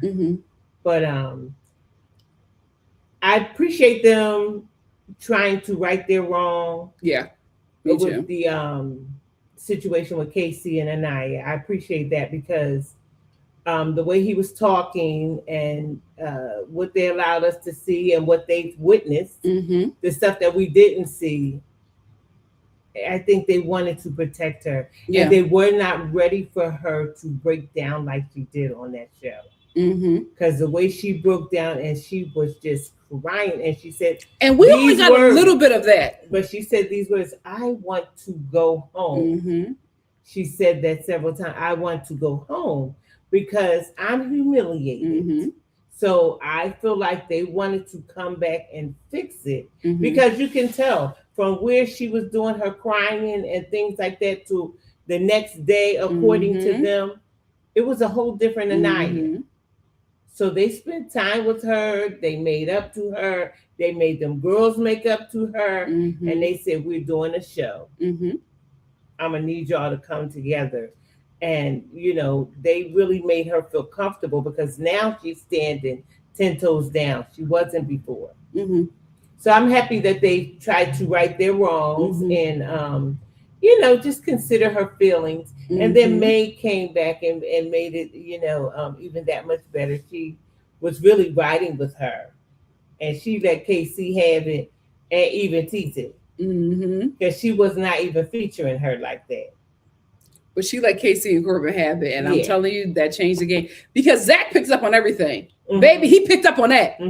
Zach picked up on that. Yeah. So I'm happy for the how they're trying to right their wrongs, not let this thing get so out of control like it did the last time. And I'm eager to see what's going to happen. Yeah. But I'm glad that, you know, they brought somebody back for her because generally they would say, well, you're vulnerable and you have to go home. Generally, she would have been let go. Yeah. But Alandria changed the landscape of this show. And this audience, this show was, you know, the audience that the show had in mind was white women.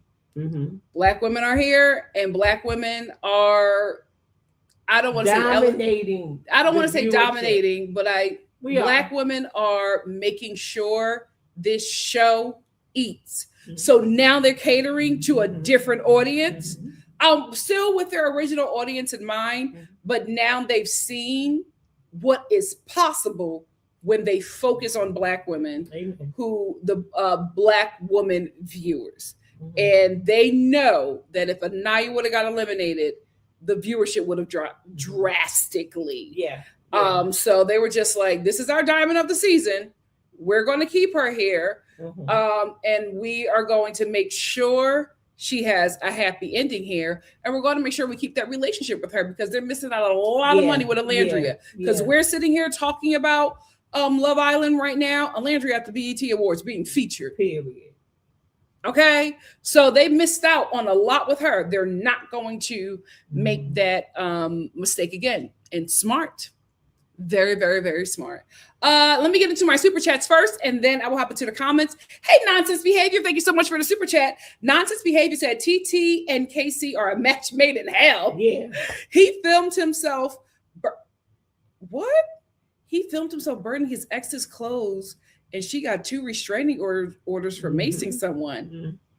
is this? Wait, where you get this from? Where did you get? Please send this to me. I have not heard any of this. Oh my goodness! Thank you so much for the super chat. Mhm. Hey Paige, thank you so the much Star for the family is digging up the on Star it. family. We got it. Hey Paige, thank you so much for the super chat. Paige said Zach does not like Trinity. He's scary. I don't know. I won't necessarily say the dude is scary. He don't like Trinity. I don't think he likes women. And I feel like that's just the mindset of young red pilled men. They don't like women. And it's also really weird because red pillars don't like gay people either. Mhm. But him and Bryce are doing this weird, like, homoerotic nonsense all the time. And I'm just like, what the podcasts that you're listening to that make you hate women are the same podcasts that will make you hate gay people. So what is this? Very, very weird. Thank you so much, Paige, for the super chat. We got another page in the building. Page W6707 said it's also crazy because wasn't KC the one that said that he hates to see women cry? Mm-hmm. He'll tell you whatever you want to hear. Mm-hmm. Funny how he got a kick out of that. He's such a liar. It's so weird how his mask dropped. Like the fact that he was able to keep that facade up for such a long time, we really thought that he was a good guy. We were really going to take that boy to the end. He was winning all of this. I cannot believe that this is the way we're talking about him now. Remember when I was calling him Bishop and Anaya First Lady? I also have to say this. I got to be honest. I knew that speech. Ooh, I knew that his black woman speech. It was. I knew and felt that it was performative. Here's the thing. I'm a black woman, right? And like I said, I have to decolonize and decenter every day. I also have to kill the mammy in me. You guys were calling it out. I didn't want to disparage a black man. And that is my fault. I take full responsibility for that. And I apologize because I felt the same way that you felt. I didn't want to say it because, I got a big platform. There are a lot of people here watching. I did not want to disparage a black man. And although I couldn't believe that what he was saying was true or how he felt, I talked about what I thought was good about it. And I thought what was good about it was that a black man was saying this to a black woman on a national scale. I thought that was a good thing. It didn't sit right in my spirit. And I just have to be honest about that. And I have to apologize because I should have never defended that nonsense.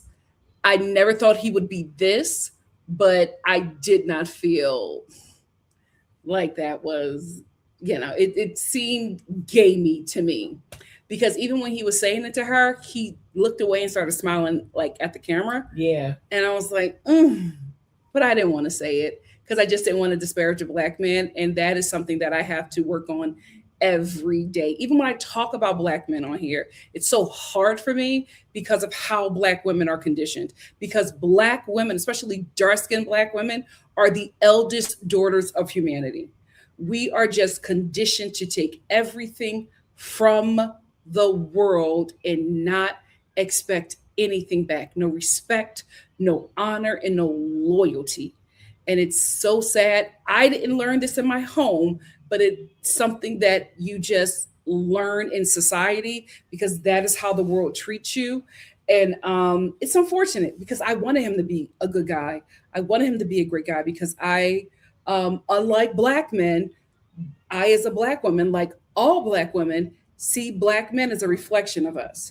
So if a black man is winning, I feel like I'm winning. If a black man is doing good, I feel like I'm doing good. And it makes me feel good to see him doing well, to see him winning, because I consider him a part of my community. Unfortunately, with the black men that we are dealing with today, and I don't think it's a new concept. I think it's been a problem in our community since the plantation. Right? Because I always said it had it been up to black women, I don't think we would have been there that long, but that's another story for another time. But it's that black men see themselves as a separate entity from the black community, right? because of patriarchy, they see themselves above us. So they're able to do whatever they want to do. And the community respects that and protects that. Even if it harms the community, they will still be safe. They will still be protected. And it is because of Black women, myself included. Here it is. I know that what I'm feeling from this boy isn't right, but I don't want to disparage him on my platform, even though my followers are correctly calling it out. I can't, in my gut, disparage him because I'm so, like we all are, all Black women are, conditioned to protect him even when he's wrong. So I have to apologize to y'all. I knew. I'm so sorry. But I will say, I had no idea he would be this. Performative, maybe, lying to get some coochie. This guy, I would have never been able to call this. He's good. Scarily good. My God, today. The way he can mask who he really is, had it not been for production, we would have never known. We would have never. What's going on? We would have never known that he was like this. I am just disgusted by what that boy has evolved into. But I agree with you, Paige. And again, thank you so much for the super chat. Next up, we have Elia Nastrachan 4701. What's up? Thank you so much for the super chat. Alia said, Nikki, did you hear Mel and Kinsey had to be removed at the recoupling because they got so activated? Also, have you heard the rumor that TT had 2 restraining orders against her in the back? No! But I did see that Melanie and Kinsey were not at the recoupling. And the show was like cutting it back and forth. And that's why I had to give TT some grace in my last live, because I don't know who she was talking to. I was disappointed in her bucking up, but I don't know who she was talking to because that scene is heavily edited. If you go back and watch it, Melanie and Kinsey are missing at different times. So I don't know who she's talking to, and I don't really know what was said. Unless we get the unseen footage, which I don't think we will ever get, we really don't know the full scope of what went down at that recoupling. But I did not hear this restraining order thing. It's I hope all over the blog.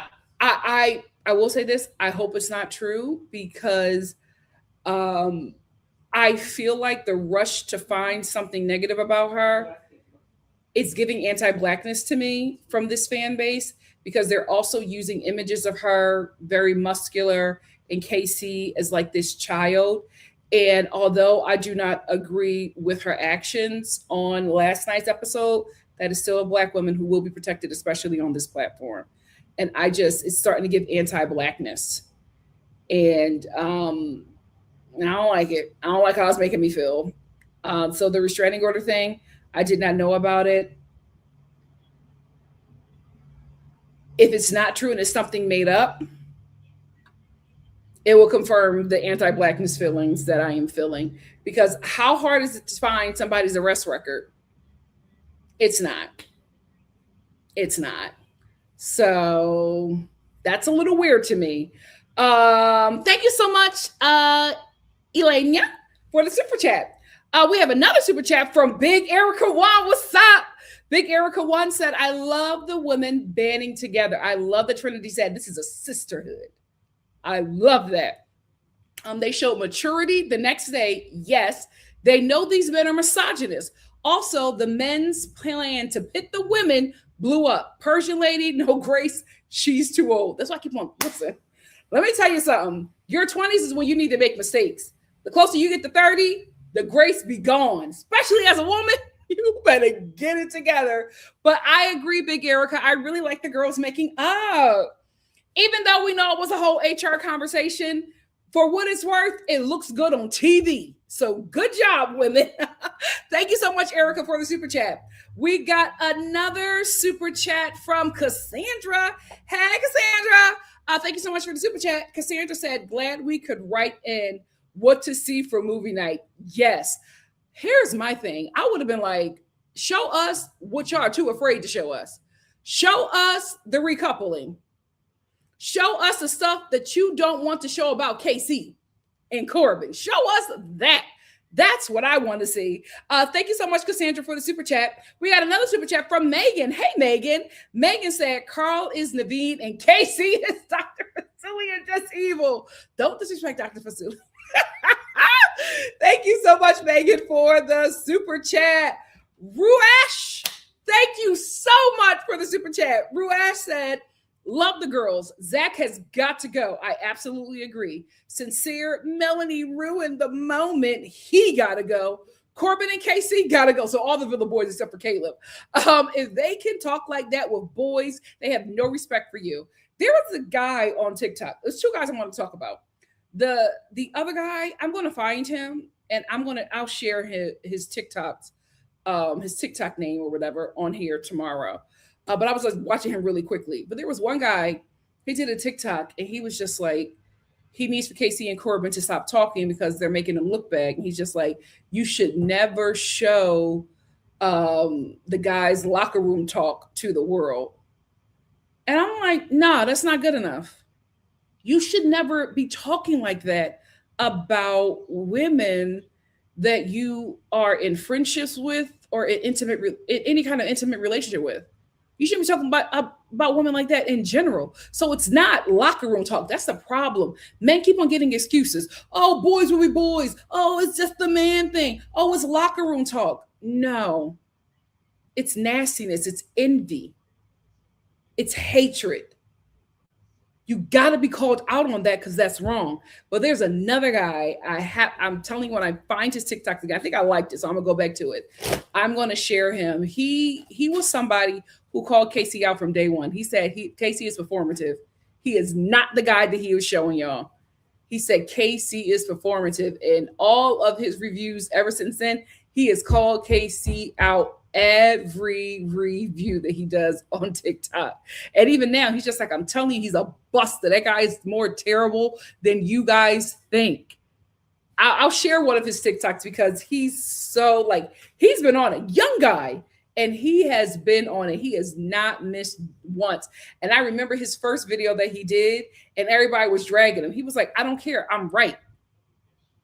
And he was. Thank you, Ruash, for the super chat. And I absolutely agree. We have another super chat from Just Les. What's up?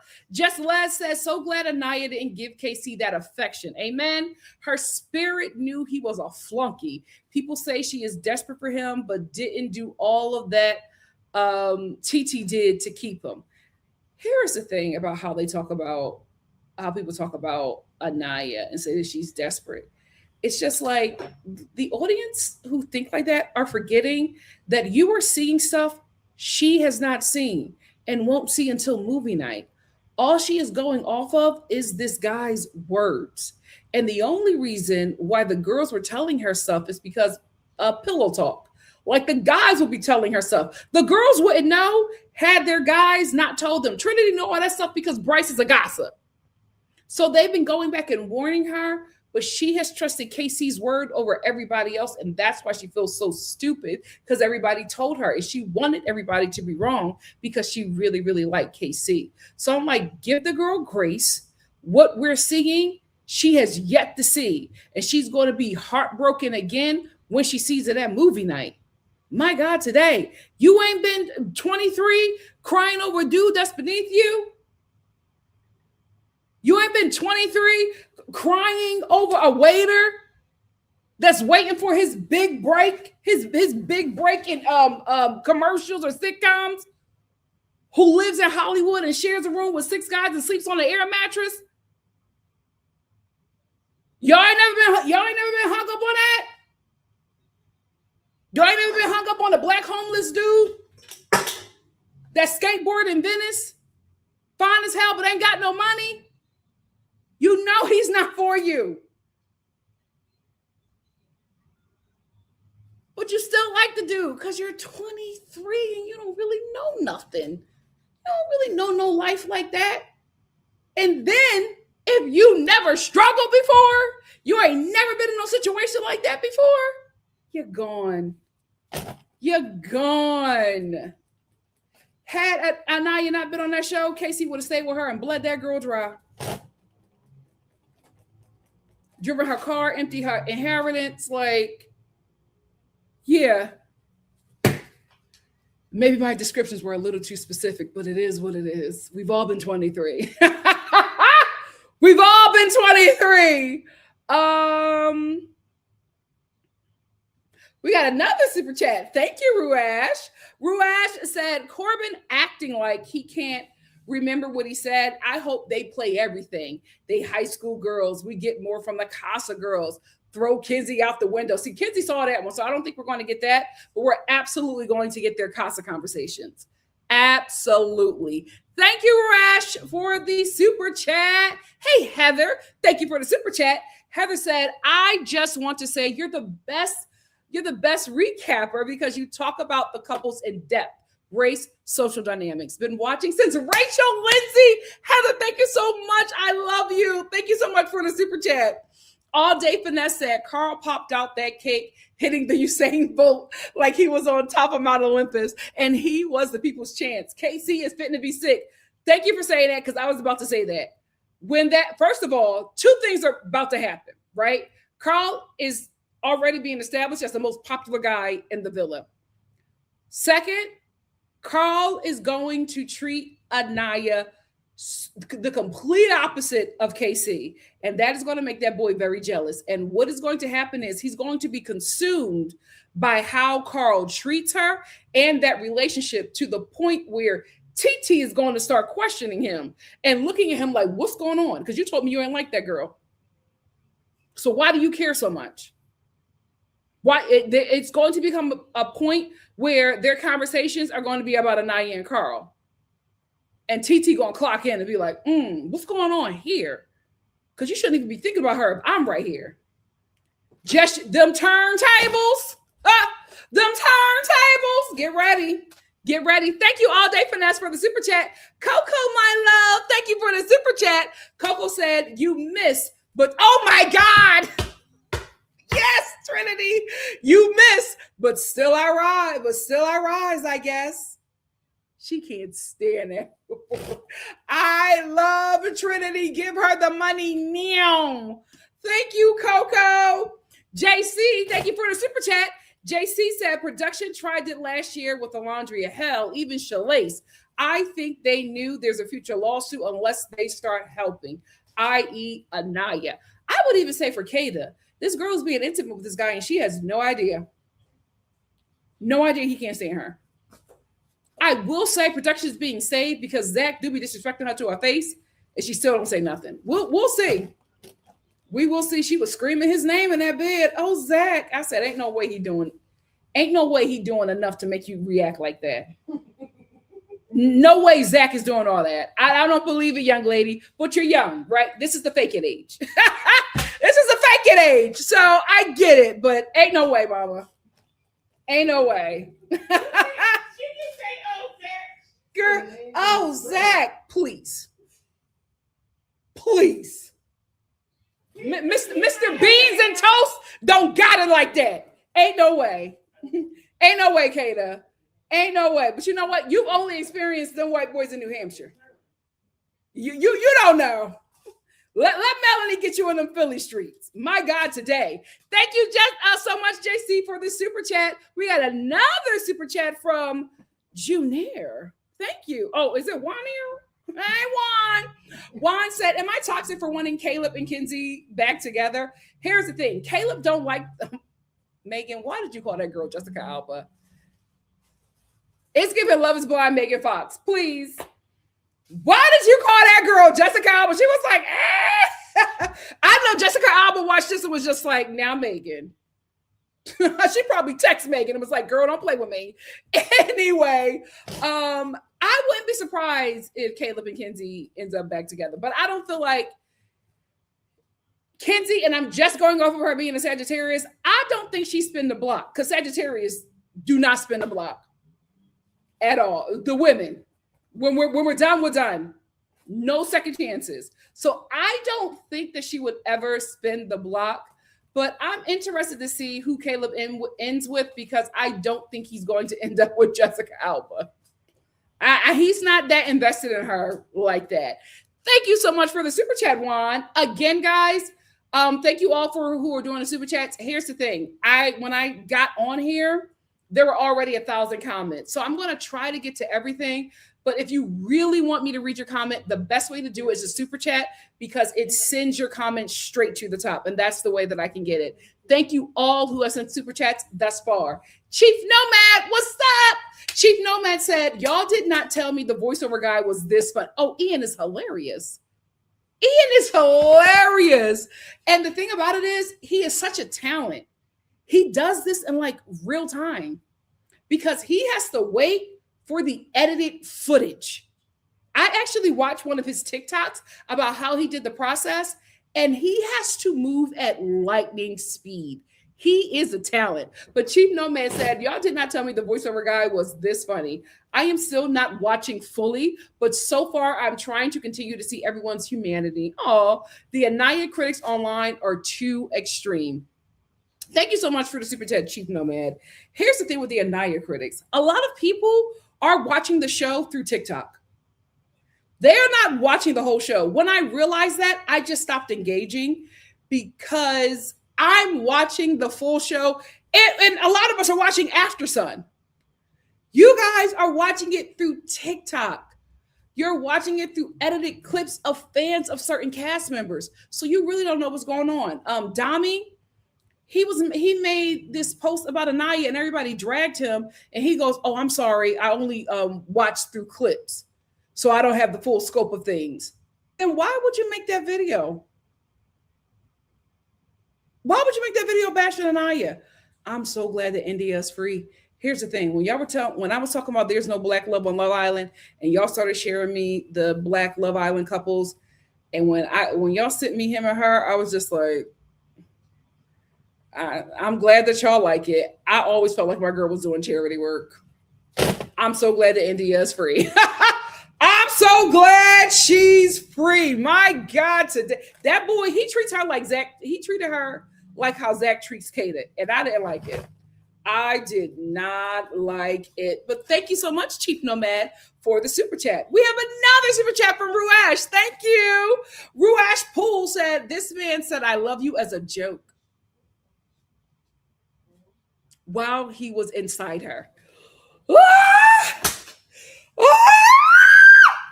That poor baby. While he was inside her. That poor baby. This is the thing. Y'all, we can judge these people all we want to, but my God, today, the humiliation, she's probably going to be at work at 35, just doing something, I don't know, maybe typing an email to a coworker and think about that moment and like have a cringe moment all over again. I listen, some of these people on the show are not my favorite, but I would not trade places with them. I would not trade places with them. To have your L's be recorded and able to live on past you. Woo! My God, today, I wouldn't trade place with any of them kids. Thank you, Rash, for the super chat.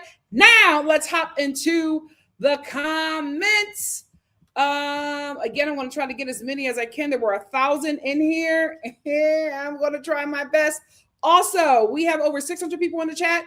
Please give your girl over 600 likes. I truly appreciate it. It helps your girl grow on the YouTube algorithm. And also, there are a lot of people out here who want to see me, but they don't know that I am here. And if you like the video or share the video, I'm able to find my people and they're able to find me. Don't starve them. Help them find your girl. While Dreaming said, I can't wait for Anaya and TT to blow up, Amora and TT to blow up Sincere's spot. Yikes. But here's the thing for TT. I don't think that's going to work in her favor, right? Because I think that TT is going to hype up Amora. Amora's going to do it. That's TT hyping up Amora to do that is going to get back to Sincere. Sincere is going to take that to KC. KC is not going to be okay with Amora being messy and meddling with the guys because KC brought TT back to bully the girls. He is not going to be okay with her getting in men's business. So I don't know if that's going to work with her.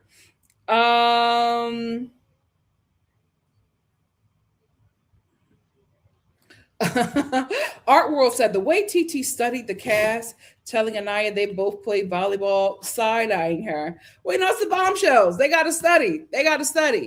Oh, thank you so much, K. Charles.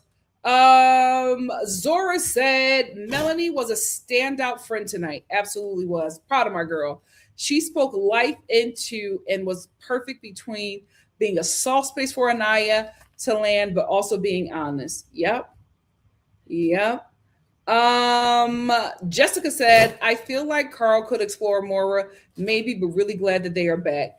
I honestly think that Carl said that on Aftershow because he thought he was done. So he's talking about, when I get to the hotel, seeing what Amora is about. And I think that's why production came in and had that conversation that they were going back to the villa. Because they could not let them go back to that hotel and Carl and Amora started exploring. Because they said, absolutely not, Carl. We brought you back for Anaya. Okay? Keep that ding-a-ling safe. That's for somebody else. So don't play no games. You're not going to mess up our love story. We got Disney on the line.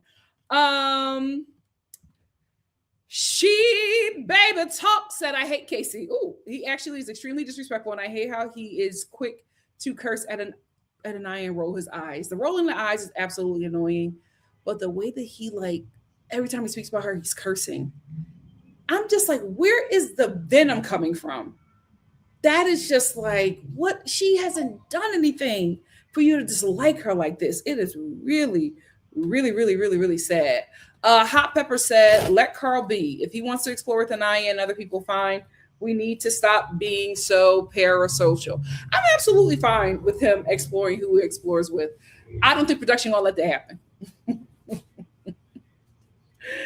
They brought him back for a certain love story, okay? He is Prince Naveen, and he has to let that play out.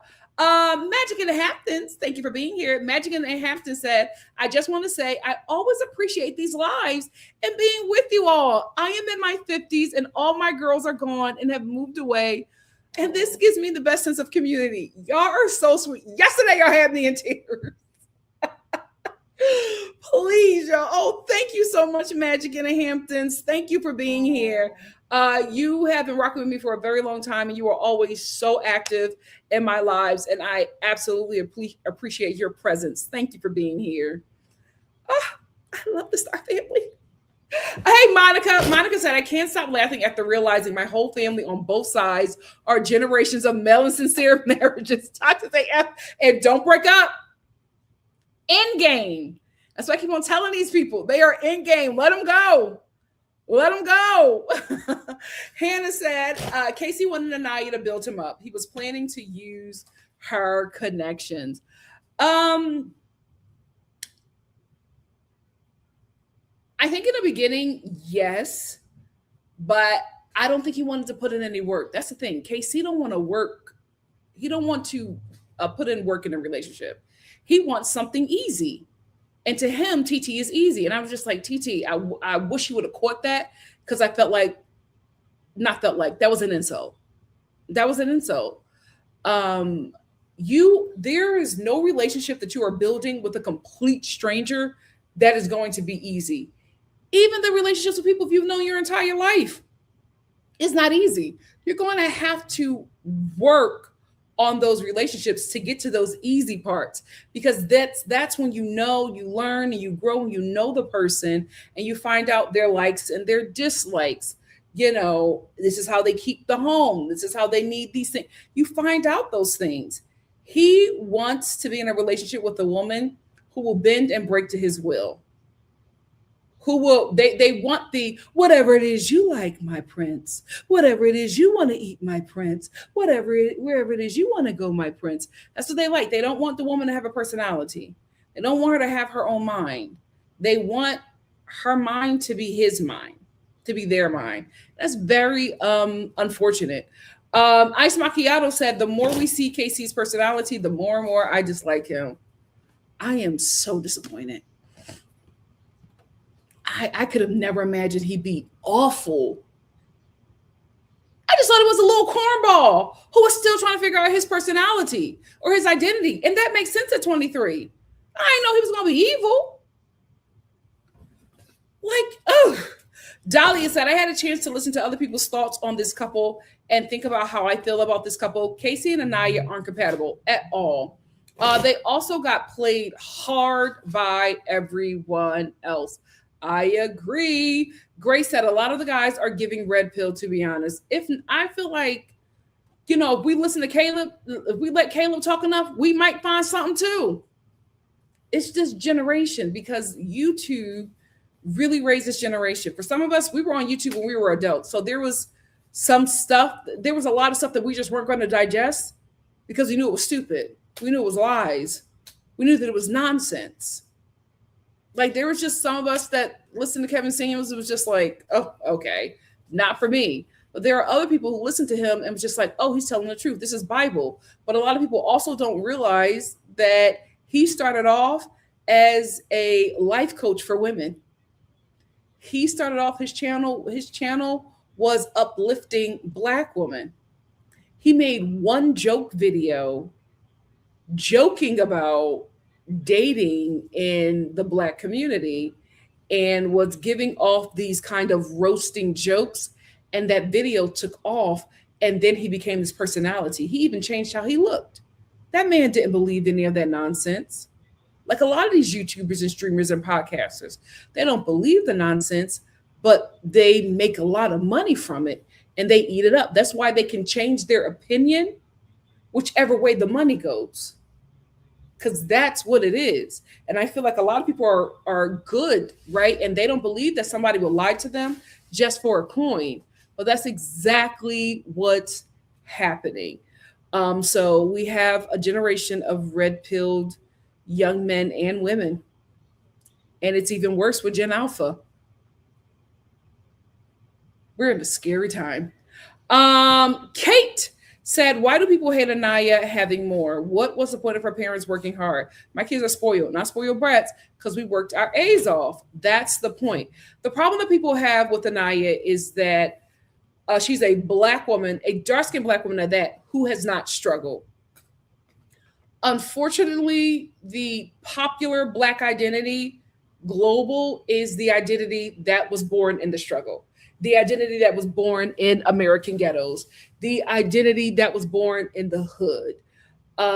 And so you see a lot of people mimicking that, and they've never lived that. That is unfortunately where a lot of popular Black American culture is birthed. That's where it is. And so a lot of people mimic that and want to be that. And that has just become the overall Black American identity. And it has become the overall identity of coolness. Everybody want to be the cool guy. Everybody want to be the cool girl. And you have this Black woman, this Black American princess, who that's not her identity. That's why Trinity can get a pass at times. That's not her identity, right? She has an identity that was not birthed in struggle. She has an identity that was birthed in privilege. And that is not the popular Black American identity. So it's rejected. And oftentimes, Black Americans who see a well-to-do Black person, a Black American person, they don't even try to get to another person. They already think, oh, you think you're better than me.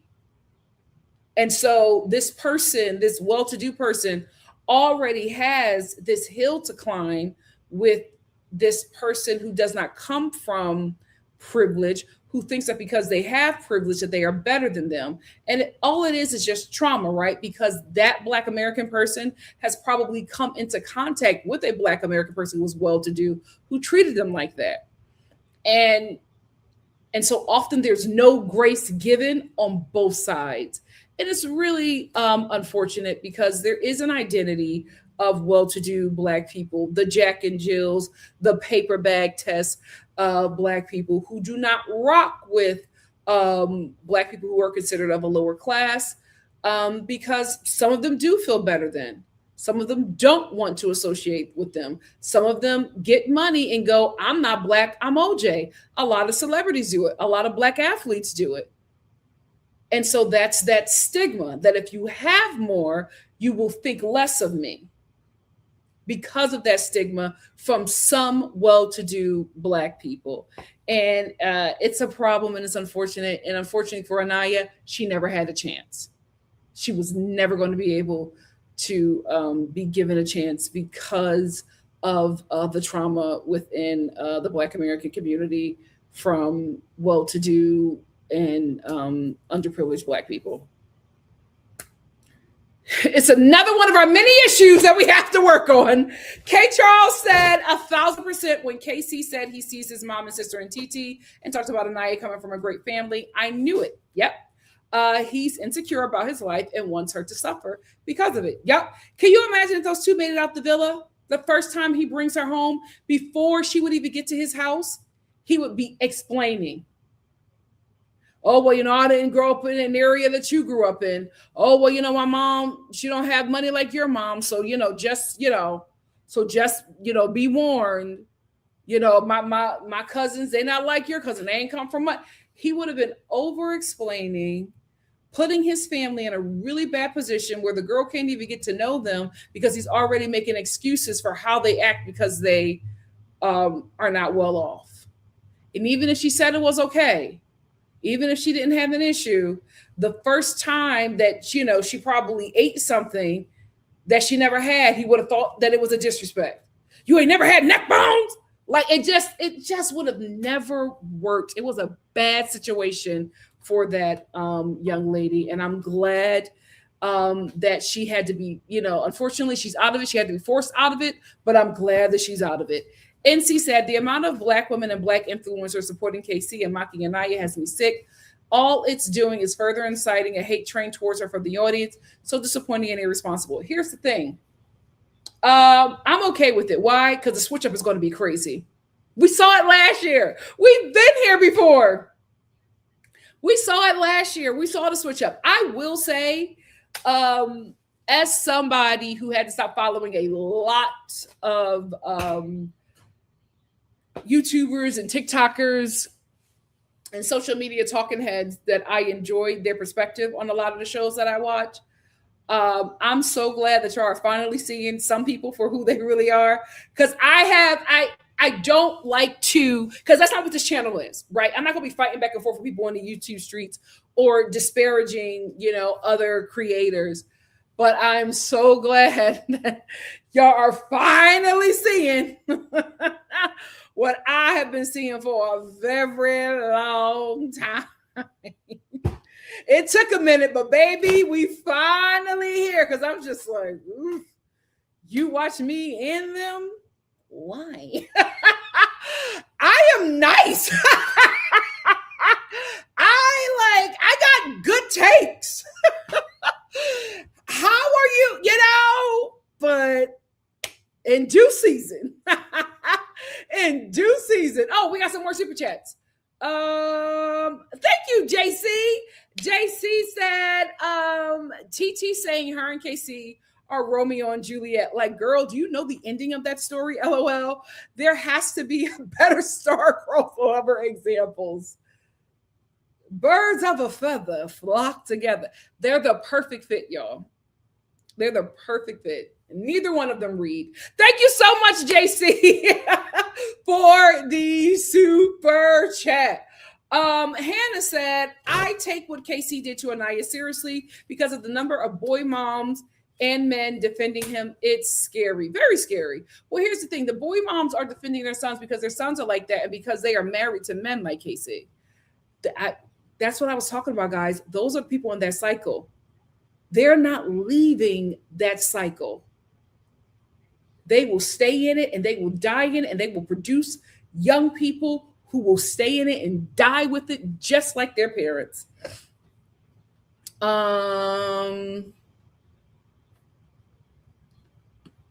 Hey, Jessica. Jessica said, yep. Also, the fact that he said tweet reminded him of his mom and sister was weird. I was side-eyeing him for For real. He doesn't know what to say. That's the thing. Casey is still finding his identity. That's another reason why I give him a little bit of grace. He's still trying to find who he is, right? He gave Anaya that speech. Remember when he saw every black woman in her? Now he sees his mom and his sister in TT.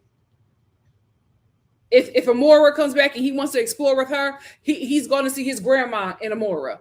He doesn't know who he is yet. So he's making it up as he goes, and whatever gets him the panties, he's going to rock with that. Because remember when on the first day when nobody stood at his door because he picked plants, he said, I ain't even really mean that answer, but I picked that because I thought that's what the girls would like. He doesn't know who he is. So he did the plants thing. That didn't work, right? Then he linked up with a dark-skinned black woman. He said, oh, she's dark-skinned. She might be insecure about her skin color. Let me tell her that her skin color is beautiful. Let me tell her that she as a black woman is the blueprint. Let me tell her that I see every black woman in her. Let me hype her up that way to see if that'll work. And then it did work until it didn't, right? Because what he expected was I gave her that speech. I poured life into her. I should have got the panties. But no, he still had to work. And that's what pissed him off. He still had to work. He didn't get no sex for that speech. What happened after that speech? She said, Casey, oh. And then she put her bonnet on, got in bed, and turned around.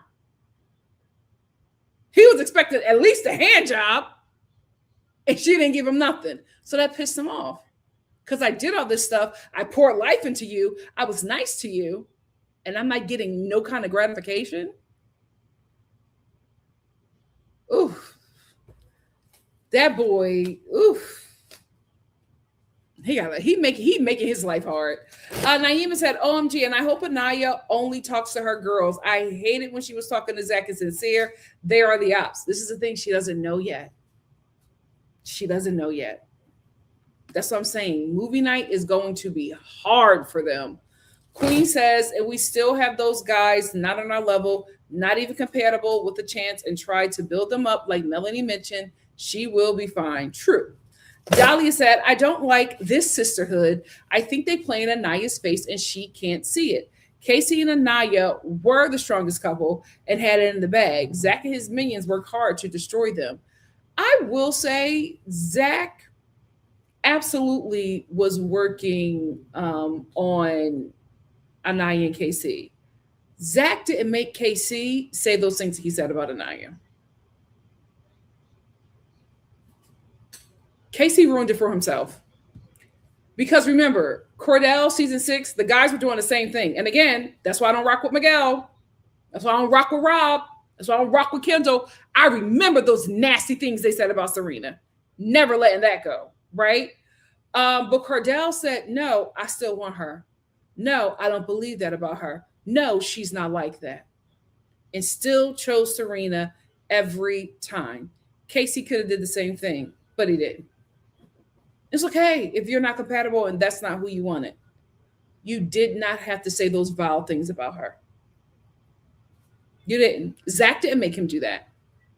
Hot Pepper said, that's why I'm so disappointed that big content creators are battling for KC, saying the show is villainizing him. Well, they see something where KC is very familiar to them, whether it be themselves, whether it be the people they're partnered with, whether it be their culture and how, male-centered it is,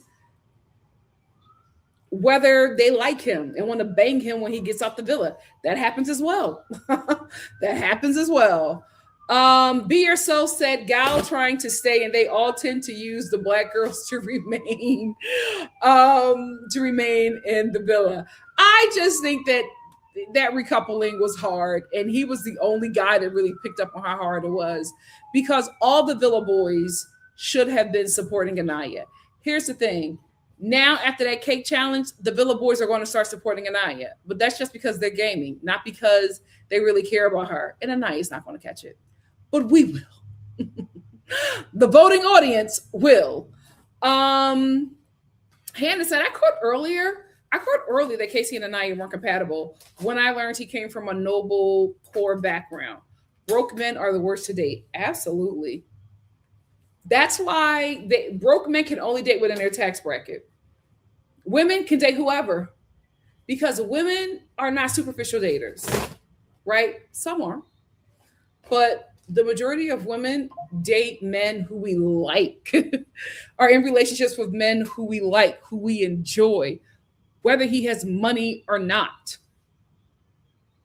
That's women are so big on character that there is a saying, right, about the women who hold men down, the starter wife, the girl who loved that man when he had nothing, and when he gets something he throws her away.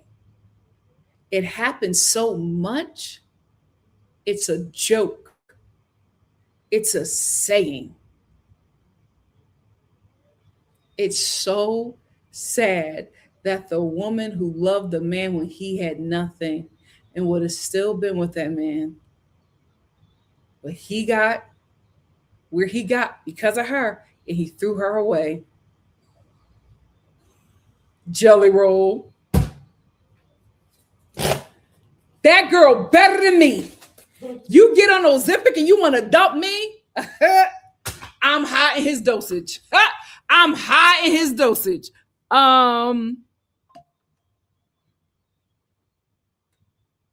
Hey, Duffel. Duffel said, I'd be real disappointed if movie night comes around and they just like watch Air Bud in the villa. No, movie night, they're asking the audience. So movie night is going to be sick. Movie night is going to be sick. We got another super chat. Hey, Baba Baby, Binky Blanket, what's up? Said, hi, Nikki, new viewer, by the way, of your Just Call Me Why channel appearances. Oh my God. Hey, Why, melanated. I hope the talk about boy moms is the moms whose viewers are rooted in toxicity. I'm raising two boys to be great future husbands. That's exactly who it's about. I am not talking about, the boy moms that raise great men because there are not. It's just a saying. It's not about, when we talk about boy moms, we're talking about the moms that, see nothing wrong in their sons and call their sons the man of the house. Right? My king can do nothing wrong. That's what we're talking about, Bob. But I'm not talking about great women who raise great people, no matter the gender. So that is just a saying. It is not a blanket statement for all women that raise male children. But thank you for asking for clarity. I totally appreciate it. Thank you for the super chat and thank you for joining the Star family. I really appreciate it. We got another super sticker from Waylon Draper. Thank you so much for the super sticker. Love you. Thank you all so much for the super chats. Thank you for blessing your girl. Zora said, nah, a lot of men like this don't change. Some of them are right on YouTube saying he's hooping. I was hoping he could evaluate himself and take some accountability, but that doesn't seem likely. Yeah, we always want the best for our men. We always do, because we see them as us.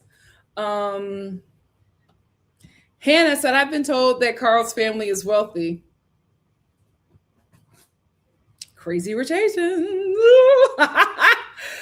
So that's the thing. Him and I are going to have that in common.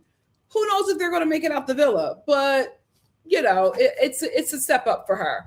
Khalil said this episode was good, but it was giving public relations. Oh, they had to. They had to fix that. They had to fix that. I'm not mad at it. I'm not mad at it at all. Again, guys, there's so many comments. I want to try to get as many people as we can.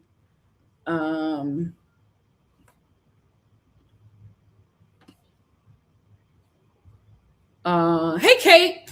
Kate said, LOL, I made my daughter watch How to Be a Player, as old as that is, and she was shocked. I was like, this is basic. Listen, you got to do what you got to do. You got to do what you. Good job, mama. Good night said she cried for the night and put on her sunglasses and the next morning and held her hair high. I love her. She gotta do what she gotta do. She gotta get up. Life lessons. Life lessons. These are the lessons you learn in your 20s so you make better decisions in your 30s and beyond. And she will. She'll be okay. She'll be okay. Eloise said Anaya can recover from this as soon as she gets off that island. She will. She will. She's a fave. Social Steph said, I've experienced something like this. He told me I was his dream girl, but I know I trigger his insecurities of not growing up as privileged as me. Yeah. Unfortunately, ladies, you just can't do it. And it's so sad because it's just like another demographic that we cannot enjoy. Because the working class boys be fine. But it's just, if you're a well-to-do off woman, it's just not gonna work. It's so sad. That man's ego. K. Charles said 100% Nikki, Anaya is reacting to a life lesson here. Casey personally wouldn't even get a breath towards him. I would have cried, dried them tears, and did a Kinsey. Yep. Because because you've been through stuff already, you can't cry here, right? That's why Melanie was just like, no, you're not going to cry here. Because Melanie been through it. She went through some things. So she said, nope, you're not going to cry here. Let's go. Let's go. And fortunately for Anaya, she has a friend who is not as well-to-do as she is, who loves her for her and does not feel less than because Anaya has more financially. And it's a woman. Of course. Of course. Social Steph said, yeah, some mess happened. And my mama said, okay, no problem. I'll get you a car. Pay for cash. I get it. See? But that's what she's used to. That baby ain't used to going through nothing. And then she's going through something on national TV. This was a hard lesson to learn. And she learned it in front of the world. Woo! I would not want that.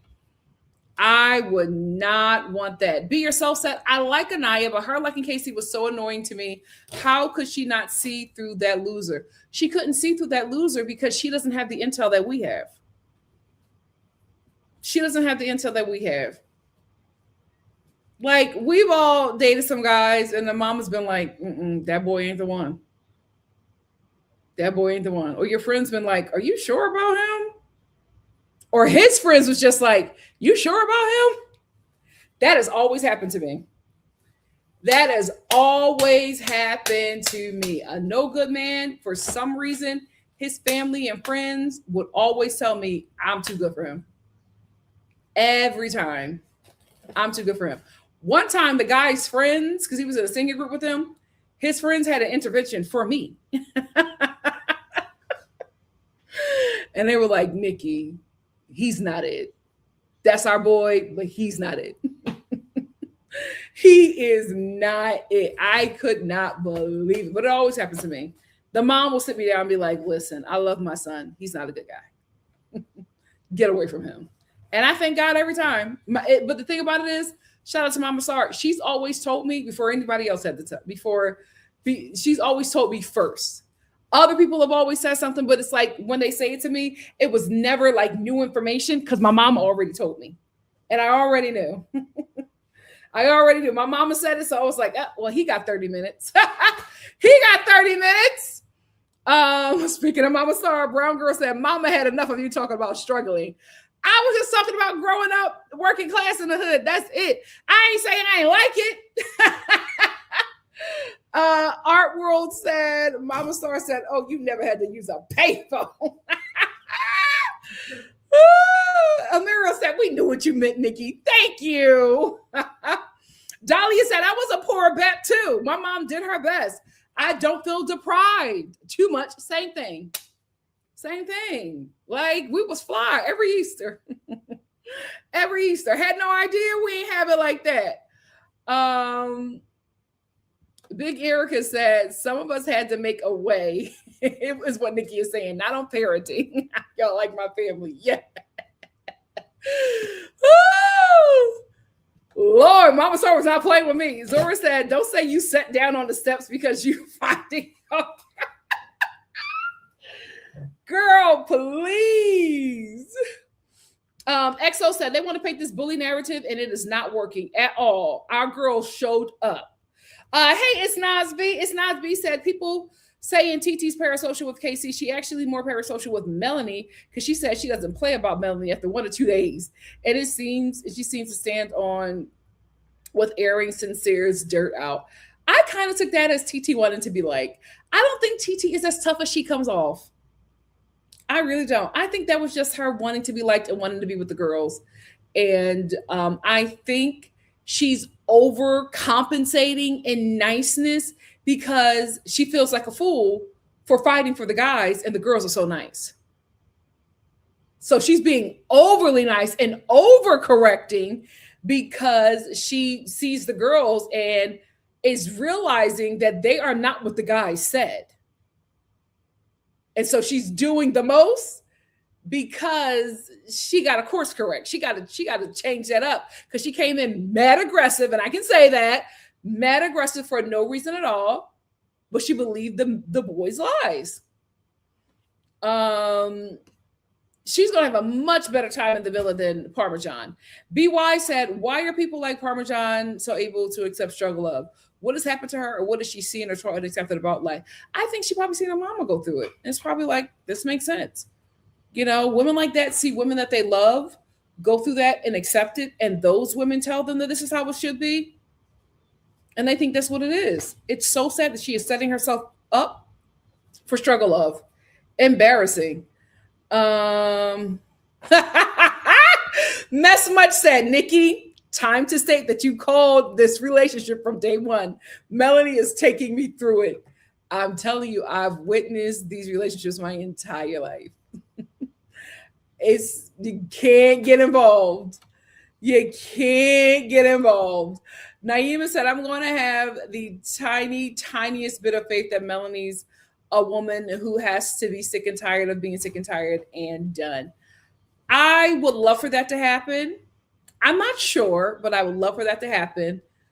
I think if she does ever wake up, it'll probably be very late in life.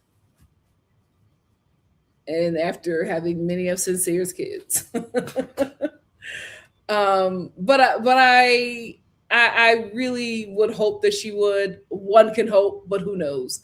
BY said Trinity and Kata have to become aware that their men, Bryce and Zach, are broken men who will betray them. This love is only a game to play. Yeah, I feel like Trinity gets it. You know, I feel like if Trinity and Bryce fall off, Trinity will be okay. I don't know about our girl Kata. We'll see. K. Charles said TT and Casey are small-minded. On the once in a lifetime opportunity, and instead of use it for their advantage, they have people like Zach making them followers instead of leaders. This is such a failure on both of their parts because they'll be able, they would have been able to really eat off of this, but again, they can't see outside of their class. So they wouldn't come on this seeing opportunities from it because their minds are just not like that. They are planning on going back home, going to each other's neighborhoods. That's it. And it's sad when you think about it, but this is the reality of a lot of people. A lot of people. Oh yes, but that's the thing. There are a lot of educated people who are working class. There are a lot of people who go to school for a craft and don't leave that neighborhood. There are a lot of, I say this as somebody from Philly who went to performing arts high school, the most talented people in my school, aside from me, I have went back home and I've seen them at these remedial jobs, but these people are married with kids now, right? Or they just did not have anybody breathing life into them for them to be able to believe outside of Philly that talent can go far. One of the best visual artists that I have ever seen, was working at the Sprouts when I went back to Philly. It grieved my soul seeing that talent die in the aisles of that grocery store. But if you can't believe it, you're not going to be able to achieve it. That's what I'm talking about. Cindy said, "Hey, Cindy, at a certain point, Melanie has to realize Sincere is no longer embarrassing her. She's embarrassing herself by continually giving him a pass." Yes, but mother, what, 24, 25? It's going to take her a minute. It's going to take her a minute. And if she gets kids, it's going to be hard for her to get out of that. So, Be Yourself said the thing is that Casey resents Anaya, but still feels he fumbled the bag. He's going to be tired of TT soon. Absolutely. Absolutely. Yep. Zora said, not familiar and not willing to grow and learn. He just doesn't have that mindset. That's what it is. He just doesn't have the mindset. Hey, Piper. Piper said, unpopular opinion, I like Casey and TT. Oh, that's not unpopular for me. I like them too. I think they are a much better fit than him and Anaya. Will they make the Final Four? Hell no. But they have each other. Corbin and Persian Kitty will leave the villa. Yeah, I think they're the perfect match for each other for right now. Cash said Megan Thee Stallion had to play mediator during the baking challenge. Casey and Corbin were wrong how they disrespected the girls, and she called it out. She called it out. A Wonderful Life said, I think KC and TT both have bigger dreams, but need comfort to get there. Tiffy being on shows, KC to business ventures. Yes, I do agree with that. Dahlia said, I mean, maybe they just don't vibe. I don't think either person is bad, just not a good fit. Honestly, Anaya was a better fit for Sean or Carl. I think Anaya is a better fit for Carl, and I think that KC is a better fit for TT. Here's the thing. Had he went about it differently, nobody would be up in arms. Nobody would be up in arms.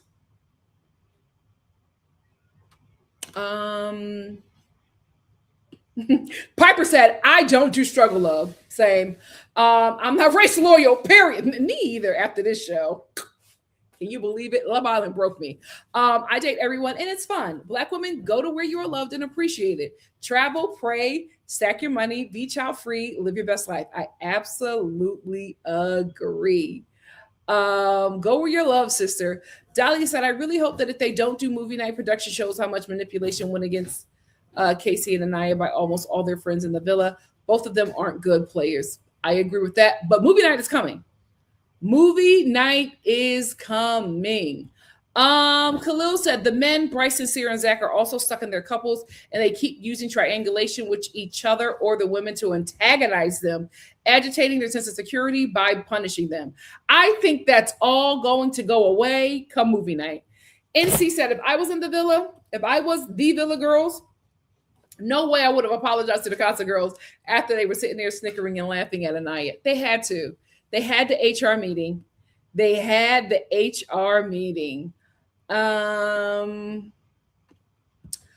Bree said girls also said the same thing about the Villa boys, so we can't pick and choose. Both girls and boys in the Villa is immature. Well, yeah, they're early 20s. Do we expect them to have 35-year-old takes? Nah. It is what it is. Ishanae said the way Zach acted towards Trinity in his comments are giving it away. He's in love with Bryce.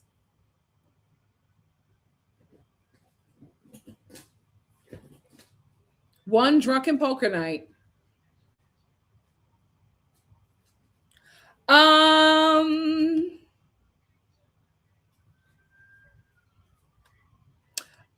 Hey, Queen.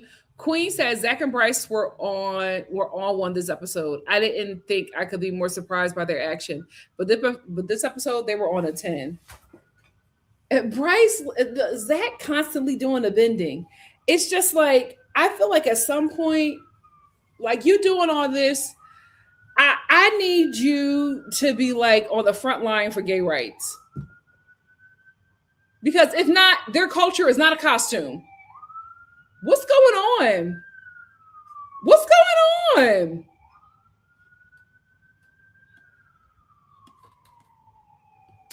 BC said Zach really is following that red pill blueprint.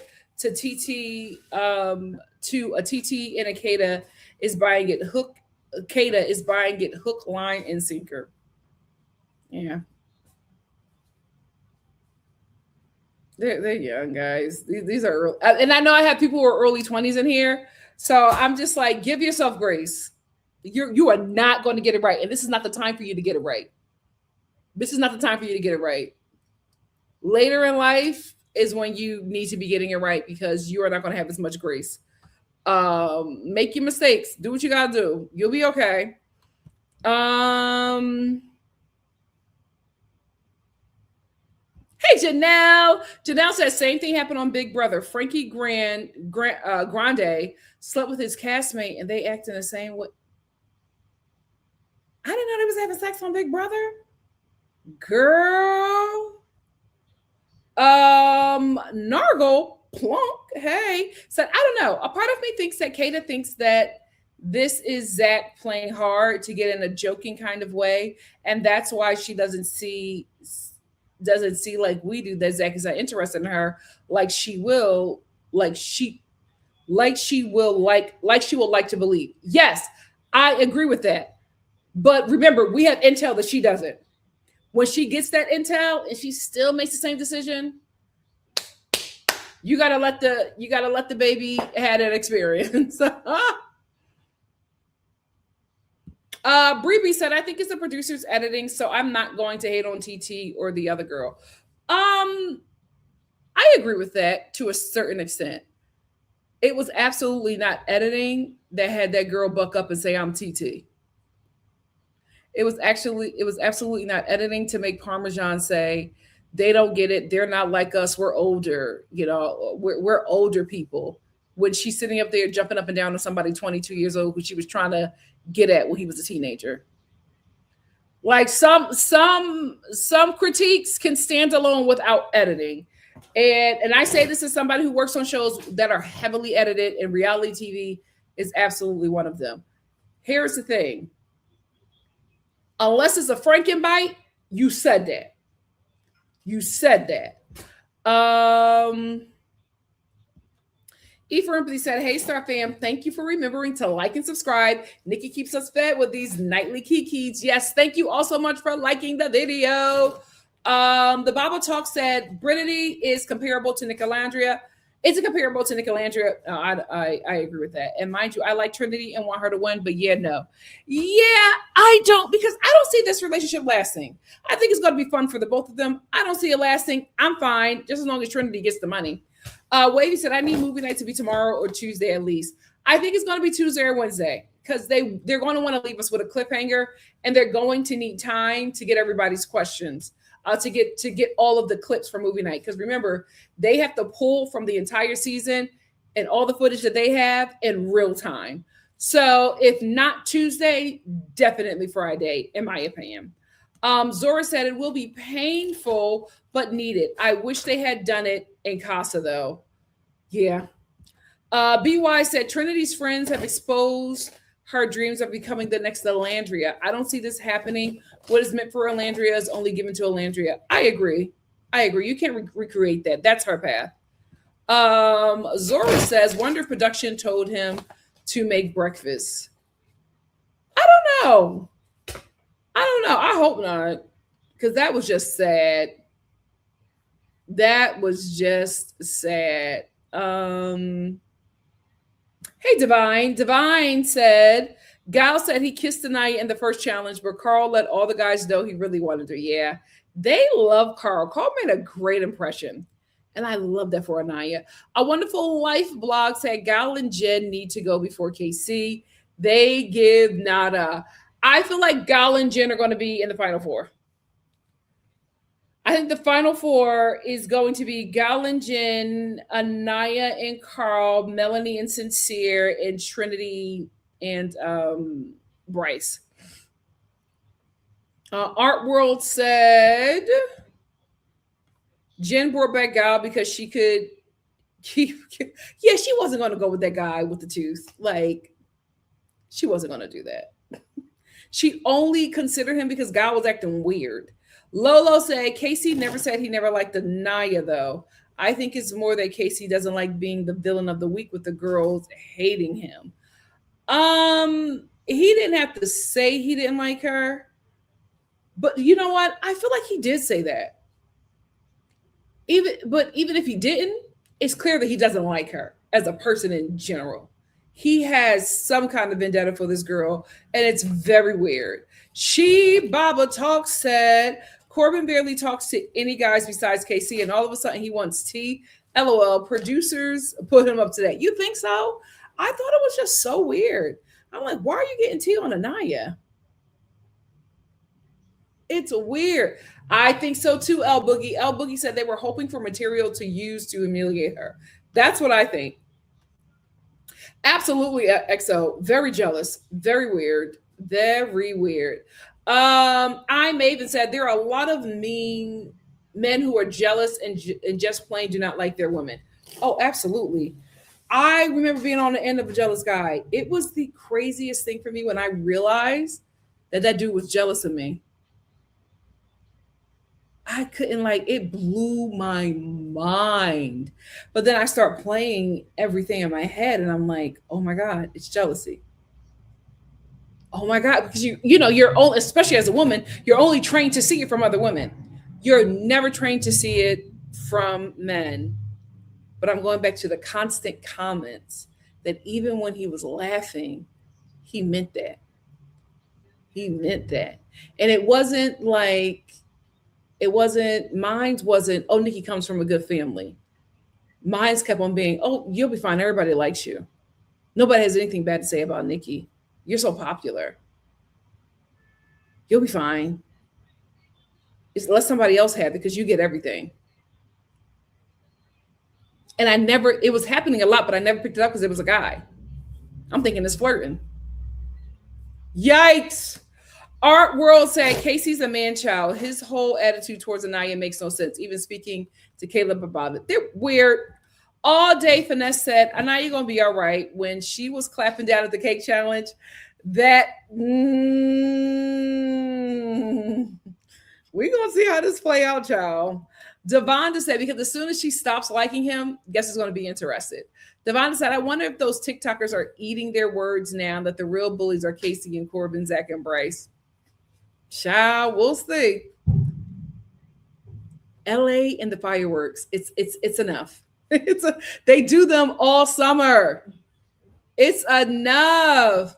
LV said Casey gets so much joy out of hurting Anaya. It's the smiling and the smirking. He's never not smiling at her, expressing pain or comfort. Yep. And it's sad. It's like, Casey, why? I think what sucks so much is how everybody wants him to be better. Everybody's so disappointed that he's not a good guy, but we don't know this dude. So we're meeting who he is and we're like, no, Casey, you can do better. But it's just like, guys, this is who he is. We are desperately wanting him to be better, that we are trying to find so many other reasons for him being this way instead of just accepting that this is who he is. We're still kind of rooting for him. Ain't that crazy? Jessica said, Corbin definitely doesn't like Black women. I don't think he even liked that Megan was there with all that cake. Sucks for him. Scrubs for him. Sucks for him. XO said, then cuts to him scrubbing that tongue. She was like, you get no kisses from me. She has no problem embarrassing him. But that's what he's used to. Those are the kind of relationships that he is used to from non-Black women. Now, Anaya couldn't talk to him like that. A Black woman couldn't talk to him like that. But he lets himself be humiliated by non-Black women. And that is why I do not touch some Black men a bit over there. I know he was humiliated daily. And you think you're going to come over here to me with all that trauma? I'm good. K235 said Parmesan ain't even said that Corbin has stinky breath. She said he had a stinky mouth. Oh, yes, you're right. That is worse. Khalil said Corbin is writing a narrative for his PR. Casey don't recognize nothing. That's another thing. Anaya couldn't be with that boy. He's slow. He can't catch nothing. He has no discernment. Corbin is writing a narrative. Corbin Corbin and Sincere are not in his predicament. Loyalty, sincere relationship, KC situationship, and Corbin friends with benefits. Corbin caught on. When Meg said something, Corbin was just like, oh, she's watching this and this is what she's getting? Yeah. And if she's saying that, let me get out of this situation real quick. He got up there and said, I'm sorry. I'm sorry. And took everything and said, yeah, ladies, you right. And then listen to the thing. His mask slipped because he was back in the challenge. He was about to say something. He was like, no, never mind. I ain't going to say it. Because he didn't mean that apology. He was doing that for America. Because he realized that he is not, Casey is not doing good with America.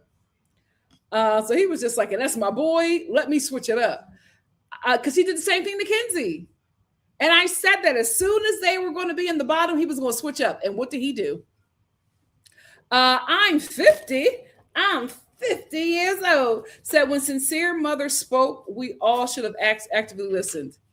Melanie, that's her daughter-in-law. She claimed it. She claimed it. She claimed it. Dahlia says Sincere is Jody Jr. A lot of you because I care about your feelings. Yep. Donnie said, I was screaming at my TV when Corbin went to the other guys.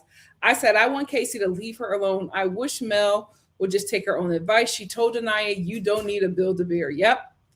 But Mel won't be there, y'all. You just gotta let her do what she gonna do.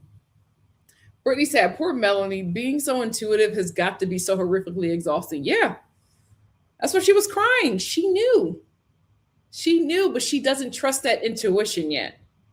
She doesn't trust it yet. She will when she gets older, though.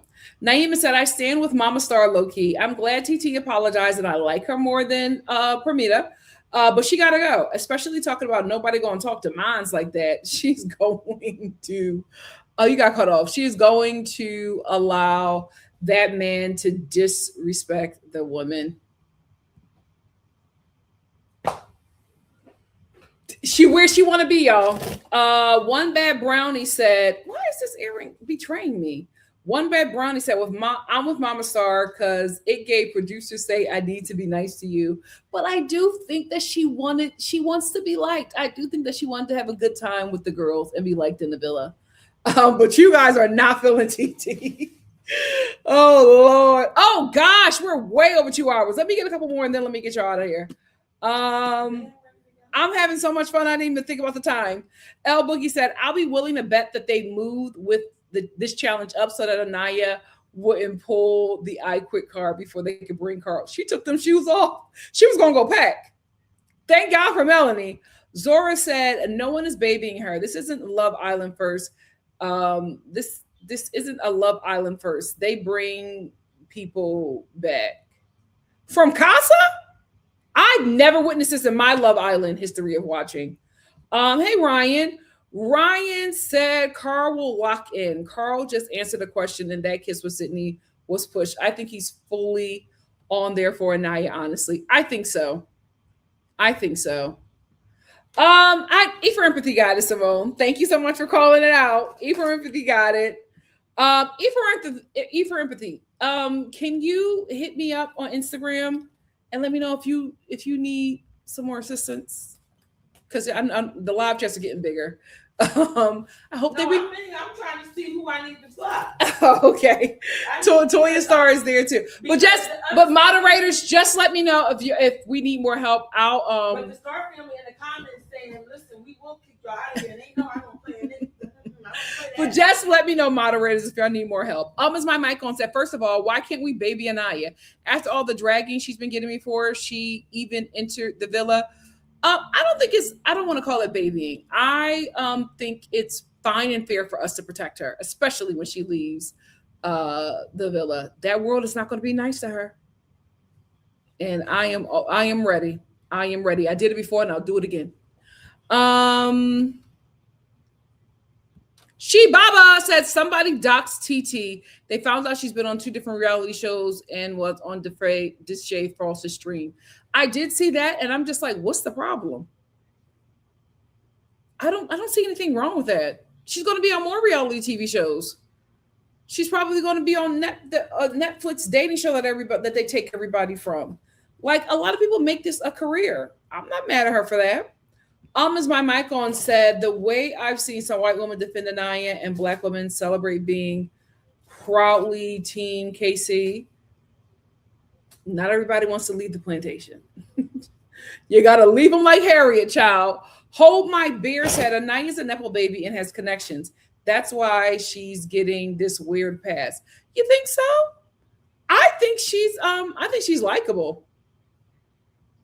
I don't see anything wrong with that. I think she's likable. GGF said he's young. He'll get better at hiding behind the mask for longer periods of time. With age, money couldn't outweigh his ego at his age. Listen, I really hope he learns from this. I would never want this personality that he has. I would never want that to grow with him. It's such an ugly trait. Hey, Kaylee. Kaylee said, so what are we not seeing? And what about her? Oh, somebody's calling her weak or slow. Oh, okay. Okay. I'm not seeing it, so I feel like the moderators I feel like the moderators have taken care of it. Arani said not Wednesday, they're off, remember? No, I'm sorry. I meant Tuesday because they like leaving the cliffhanger. So it's either Tuesday or Friday that we're going to get movie night. SEO said Casey didn't say he was happy for Anaya. That's talking about Kenzie. Oh, Siri. Bye. No, I'm not talking to you. Casey said he didn't care and wasn't happy for her, and Anaya was on thin line. Yep, that's exactly what happened. Kanaya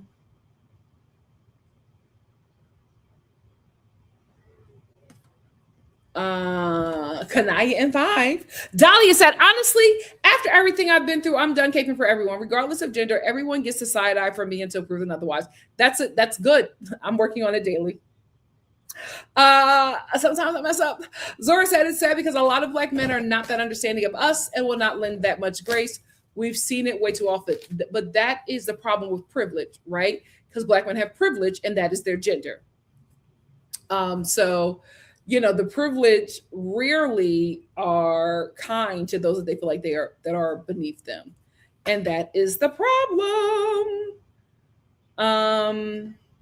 BY said, let's not forget that Love Island is better known as Love Racist Island. I am not happy to know that another racist person has been featured on the show. What is happening with casting? Well, the youth is extremely red-pilled, right? And that's just, they've been ingesting white supremacist rhetoric. So it's going to be very hard to not find a racist youth for this show. This is going to happen every season, and it's just something that people just need to get used to. Betty said, Zach is in a one-sided beef with Trinity for many reasons. He wants Bryce. He masks his jealousy as jokes. He knows OG black women are early fan faves and that Trinity probably popular, especially after Nicolandria. Well,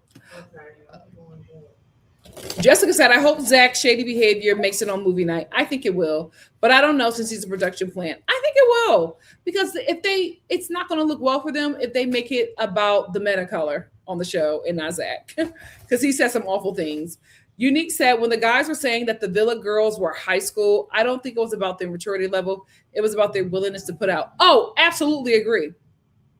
Absolutely agree. The Casa girls came in spread eagle. Let them boys do whatever. The Villa girls, they have to feel safe. They have to feel safe before they're spreading anything. Even Kenzie. Lewis said, y'all are funny. I swear some of the Sanaya fans now, Carl already said he wants to explore. Carl also did kiss Sydney in the Aftershow, then said he likes Amora and she is beautiful. Carl's all over the place just like everybody else.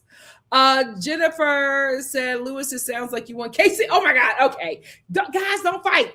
Friendship. Baba said, Jessie was again caping for KFC and trying to say Anaya doesn't like her complexion and is insecure. She was projecting hella hard. Mad that Anaya didn't pick any dark-skinned black men. Well, that's her perspective. EDM said, too many people turned against Anaya for not picking Carl in the first place. She ain't winning. Carl should just go for the followers. I think we have our winner, right? And it is absolutely Trinity and Bryce. But she's gonna go far. She's gonna go far.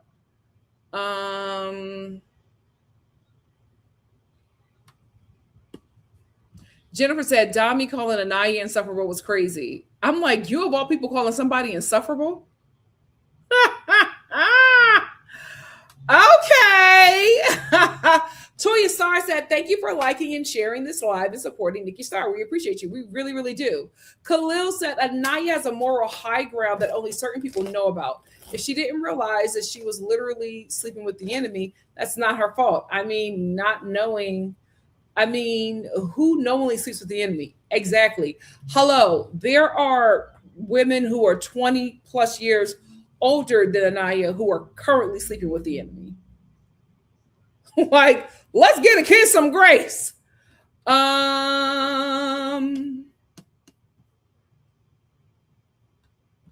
Dania said Anaya had a brand marketing degree and she runs a family charity. Her dad invested in different businesses and mom's designs luxury. Yeah, she's from good ground.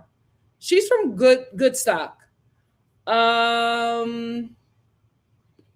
Miss Brown Sugar said there's so much about this season that set a bad dynamic for these couples. Not enough bombshells, no dates, not enough regular coupling where the cast indicates how serious they are. Also, they took out a lot of challenges. I think they took out the America one because it just felt too brutal. They also took out the say it with your chest because that was too brutal. But I felt like if you're going to take things out, then you should replace them. They also really handicapped America. America, y'all were not. They put y'all on timeout because I remember America was voting like every other day. It was an America vote. This season, they said, "Nah, y'all doing too much. Y'all doing too much." Jennifer said, "Oh, they get nasty on Big Brother sometimes. They're trapped in the house for 3 months." I just don't understand how people can have sex on camera. And y'all not porn stars. Absolutely not. I wouldn't even be hugged up on camera. Brown Girl said, it's crazy that Kenzie ruined her chances of winning by not staying with Caleb. Oh, you're right. Everyone loves Caleb, and she could have leaned into the cowboy fairy tale. Well, she didn't know. She didn't know.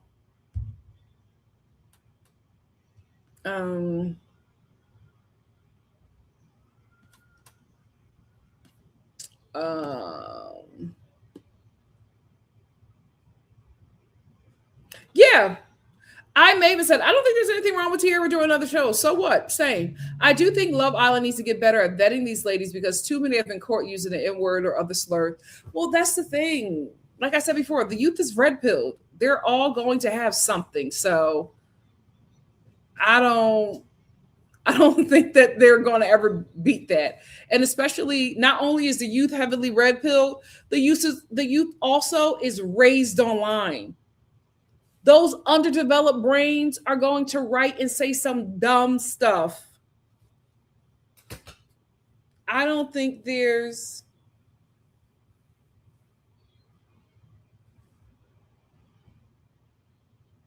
I don't think that there's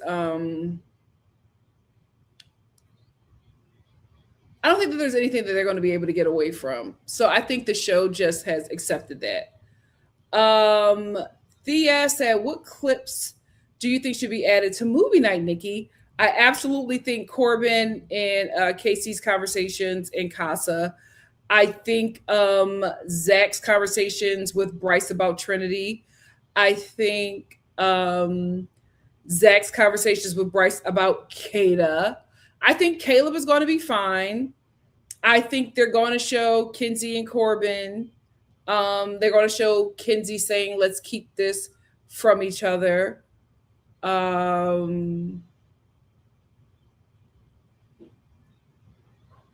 are the other guys? I don't think Bryce is going to get a bad rap.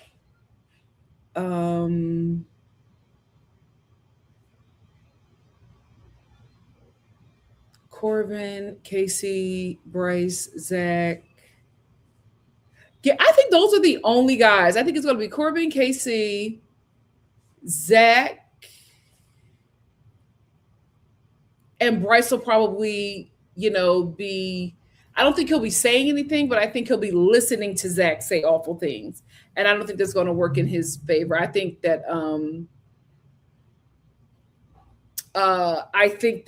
Trinity's going to have a problem with that because they're absolutely going to show she's not for you. She doesn't get our joke. She doesn't fit with us. I think they're going to show that because I saw several people suggesting that to Love Island producers. So we'll see. Kenzie said Carl kissed Sydney as a deer. It was literally a peck. Yeah, I'm not going to go for After Sun and be like, he's not going to explore Anaya because we're already seeing a clip that he said that he's happy that he can explore her again. So Lilo said, Meg is what we needed. I knew my girl would hype the girls up and call the men out for their foolery. The men are pissing me off to no end. Yeah.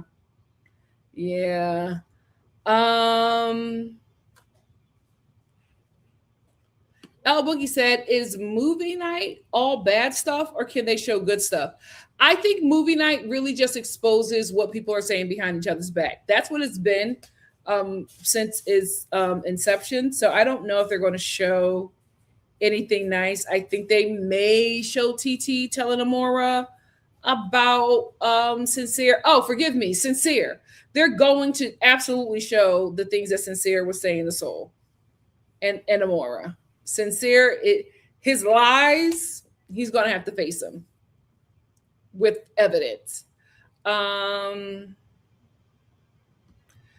Little Miss Anthrope said, I just read on the internet an internet theory that Trinity and Bryce are both involved in Tubi movies, and their acting kind of gives that. Well, you are always on Love Island. You're always going to get people who want to be in the entertainment industry. Like, it's very hard to get regular people who want to be on TV and exposed. If you're on, like, the people who want to be on this show want to have some kind of career in entertainment. Majority of them do. So I don't think that is a theory that can work against them and saying that these two are scamming. I don't see that. I don't see them scamming. I don't think that these two know each other. Being in a Tubi movie is not enough. Like, Bryce is in LA. Of course he wants to be an actor. Of course.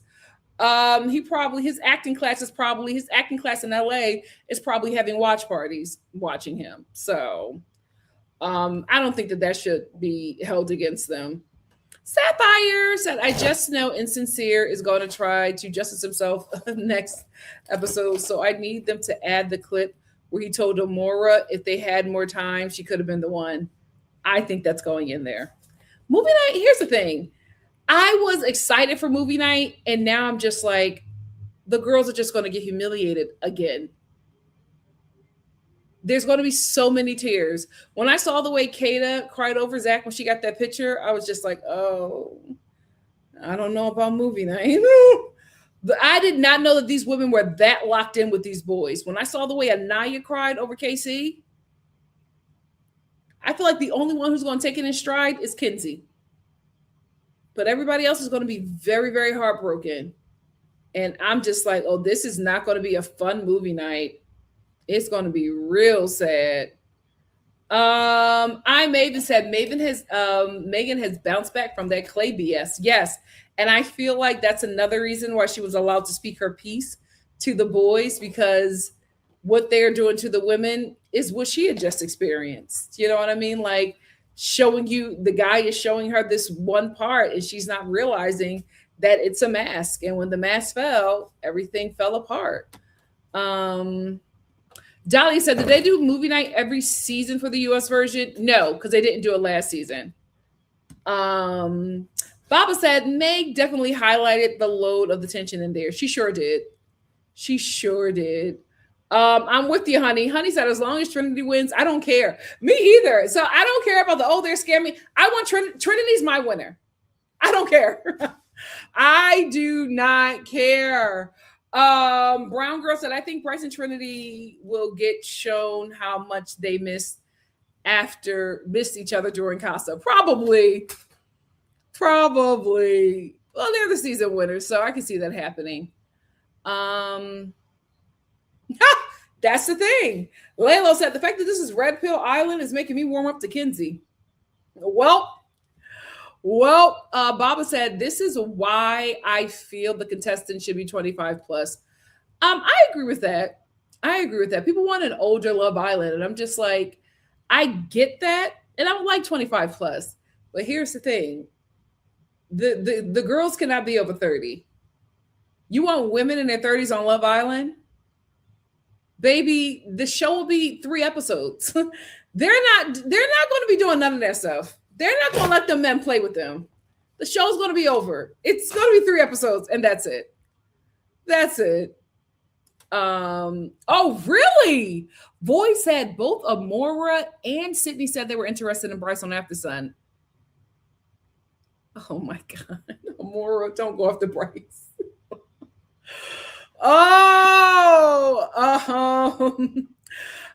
Jessica said Bryce said he doesn't want to work with his hands anymore, and I can't blame him. Yeah, I get it. But he was working with his hands with Trinity. She said, Kenzie, I got French fried. I said, what is going on? Bryce, keep them grown hands out of that little girl coochie. Lord! Jess Les said he might be understanding if she explains and shows him some loyalty that KC got. Carl might understand that he needed to build a foundation. I personally am suspicious of Quick. Here's the thing. He can't hold against Anaya that she chose a guy that she's known for 4 weeks over a dude she's known for 3 days. I think Carl is wise enough to not hold that against her. Chu said, wait, where'd the comment go?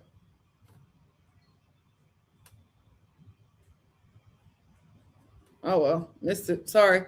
Why is it not clicking on these comments? There we go. Betty said, do you think production will do anything to mess up Brinity's predictable win? No, I don't think so. I think these two have it in the bag.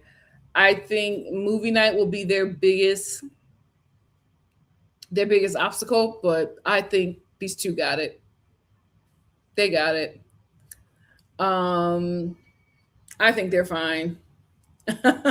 Tony said, lock in Anaya, give Brinity a run for their money. I think she is now, because I think she's going to lock in, one, because she likes Carl. And for me, that was so good to hear throughout the episode, because she was saying this before she even knew that dude was coming back. So I like that. Now that there's a mutual liking, they can grow. Also, she's in a villain era. So she's going to probably be a bit more aggressive in doing a bit more in this coupling than she was before, because, she got a second win. So I can see this going well. Let me get 2 more and then I'm going to let y'all go. Hot Pepper said, HR never said that, OMG. They said she was pretty and walks with confidence. Stop lying on Carl. Oh, we're talking about After Sun? Who said something about Carl? Guys, keep it fun in here, please.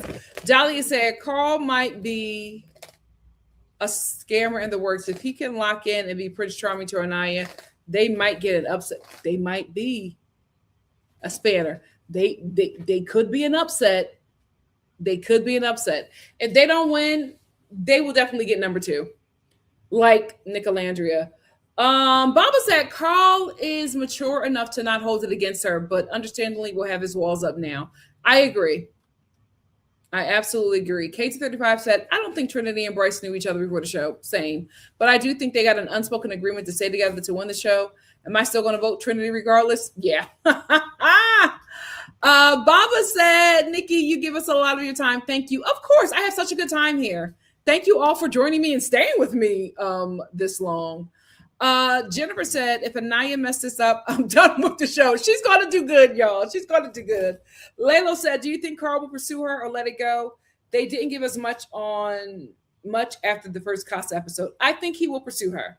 I think he will lock in. And I think this couple will be a fun little Love Island love story. Betty said, Carl said on After Sun, he knew he had an uphill battle going into Casa.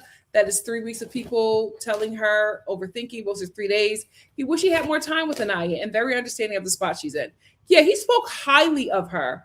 So I think they'll be fine. Baba said, if Anaya stays with Carl to the end, I predict they'll be number 2. Same. And Caleb, whoever he's with, number 3. And Mel, I agree. This is my lineup. I agree, Baba. I have the same thoughts. We're going to end with K235. K235 said, yeah, it's either going to be Trinity and Bryce or Anaya and Carl for sure. If it's between those two couples, I'm going to probably vote for Carlia, actually. Yeah, they might have it. They might have it. Oh, we're actually going to end with Toya Star. Toya Star said, hey, Star family, stay connected to NikkiStar TV by joining her email list. Stay in touch with NikkiStar and join the NikkiStar family reunion list. This helps me keep in contact with you guys because some people only watch me for like 1 or 2 shows. So if you want to know what I'm doing next, that's one of the best ways to keep in touch with me. If you're not following me on my socials, that's the best way to do it. So please make sure you sign up for the email list. Thank you so much. I'm Maven. I'm glad that you had a great time. And thank you. I'm glad that I could be a great host to you all.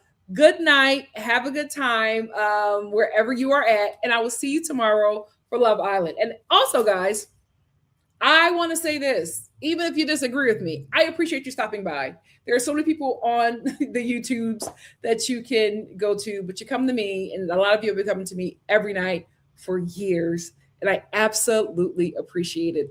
Love you all. See you soon. Bye.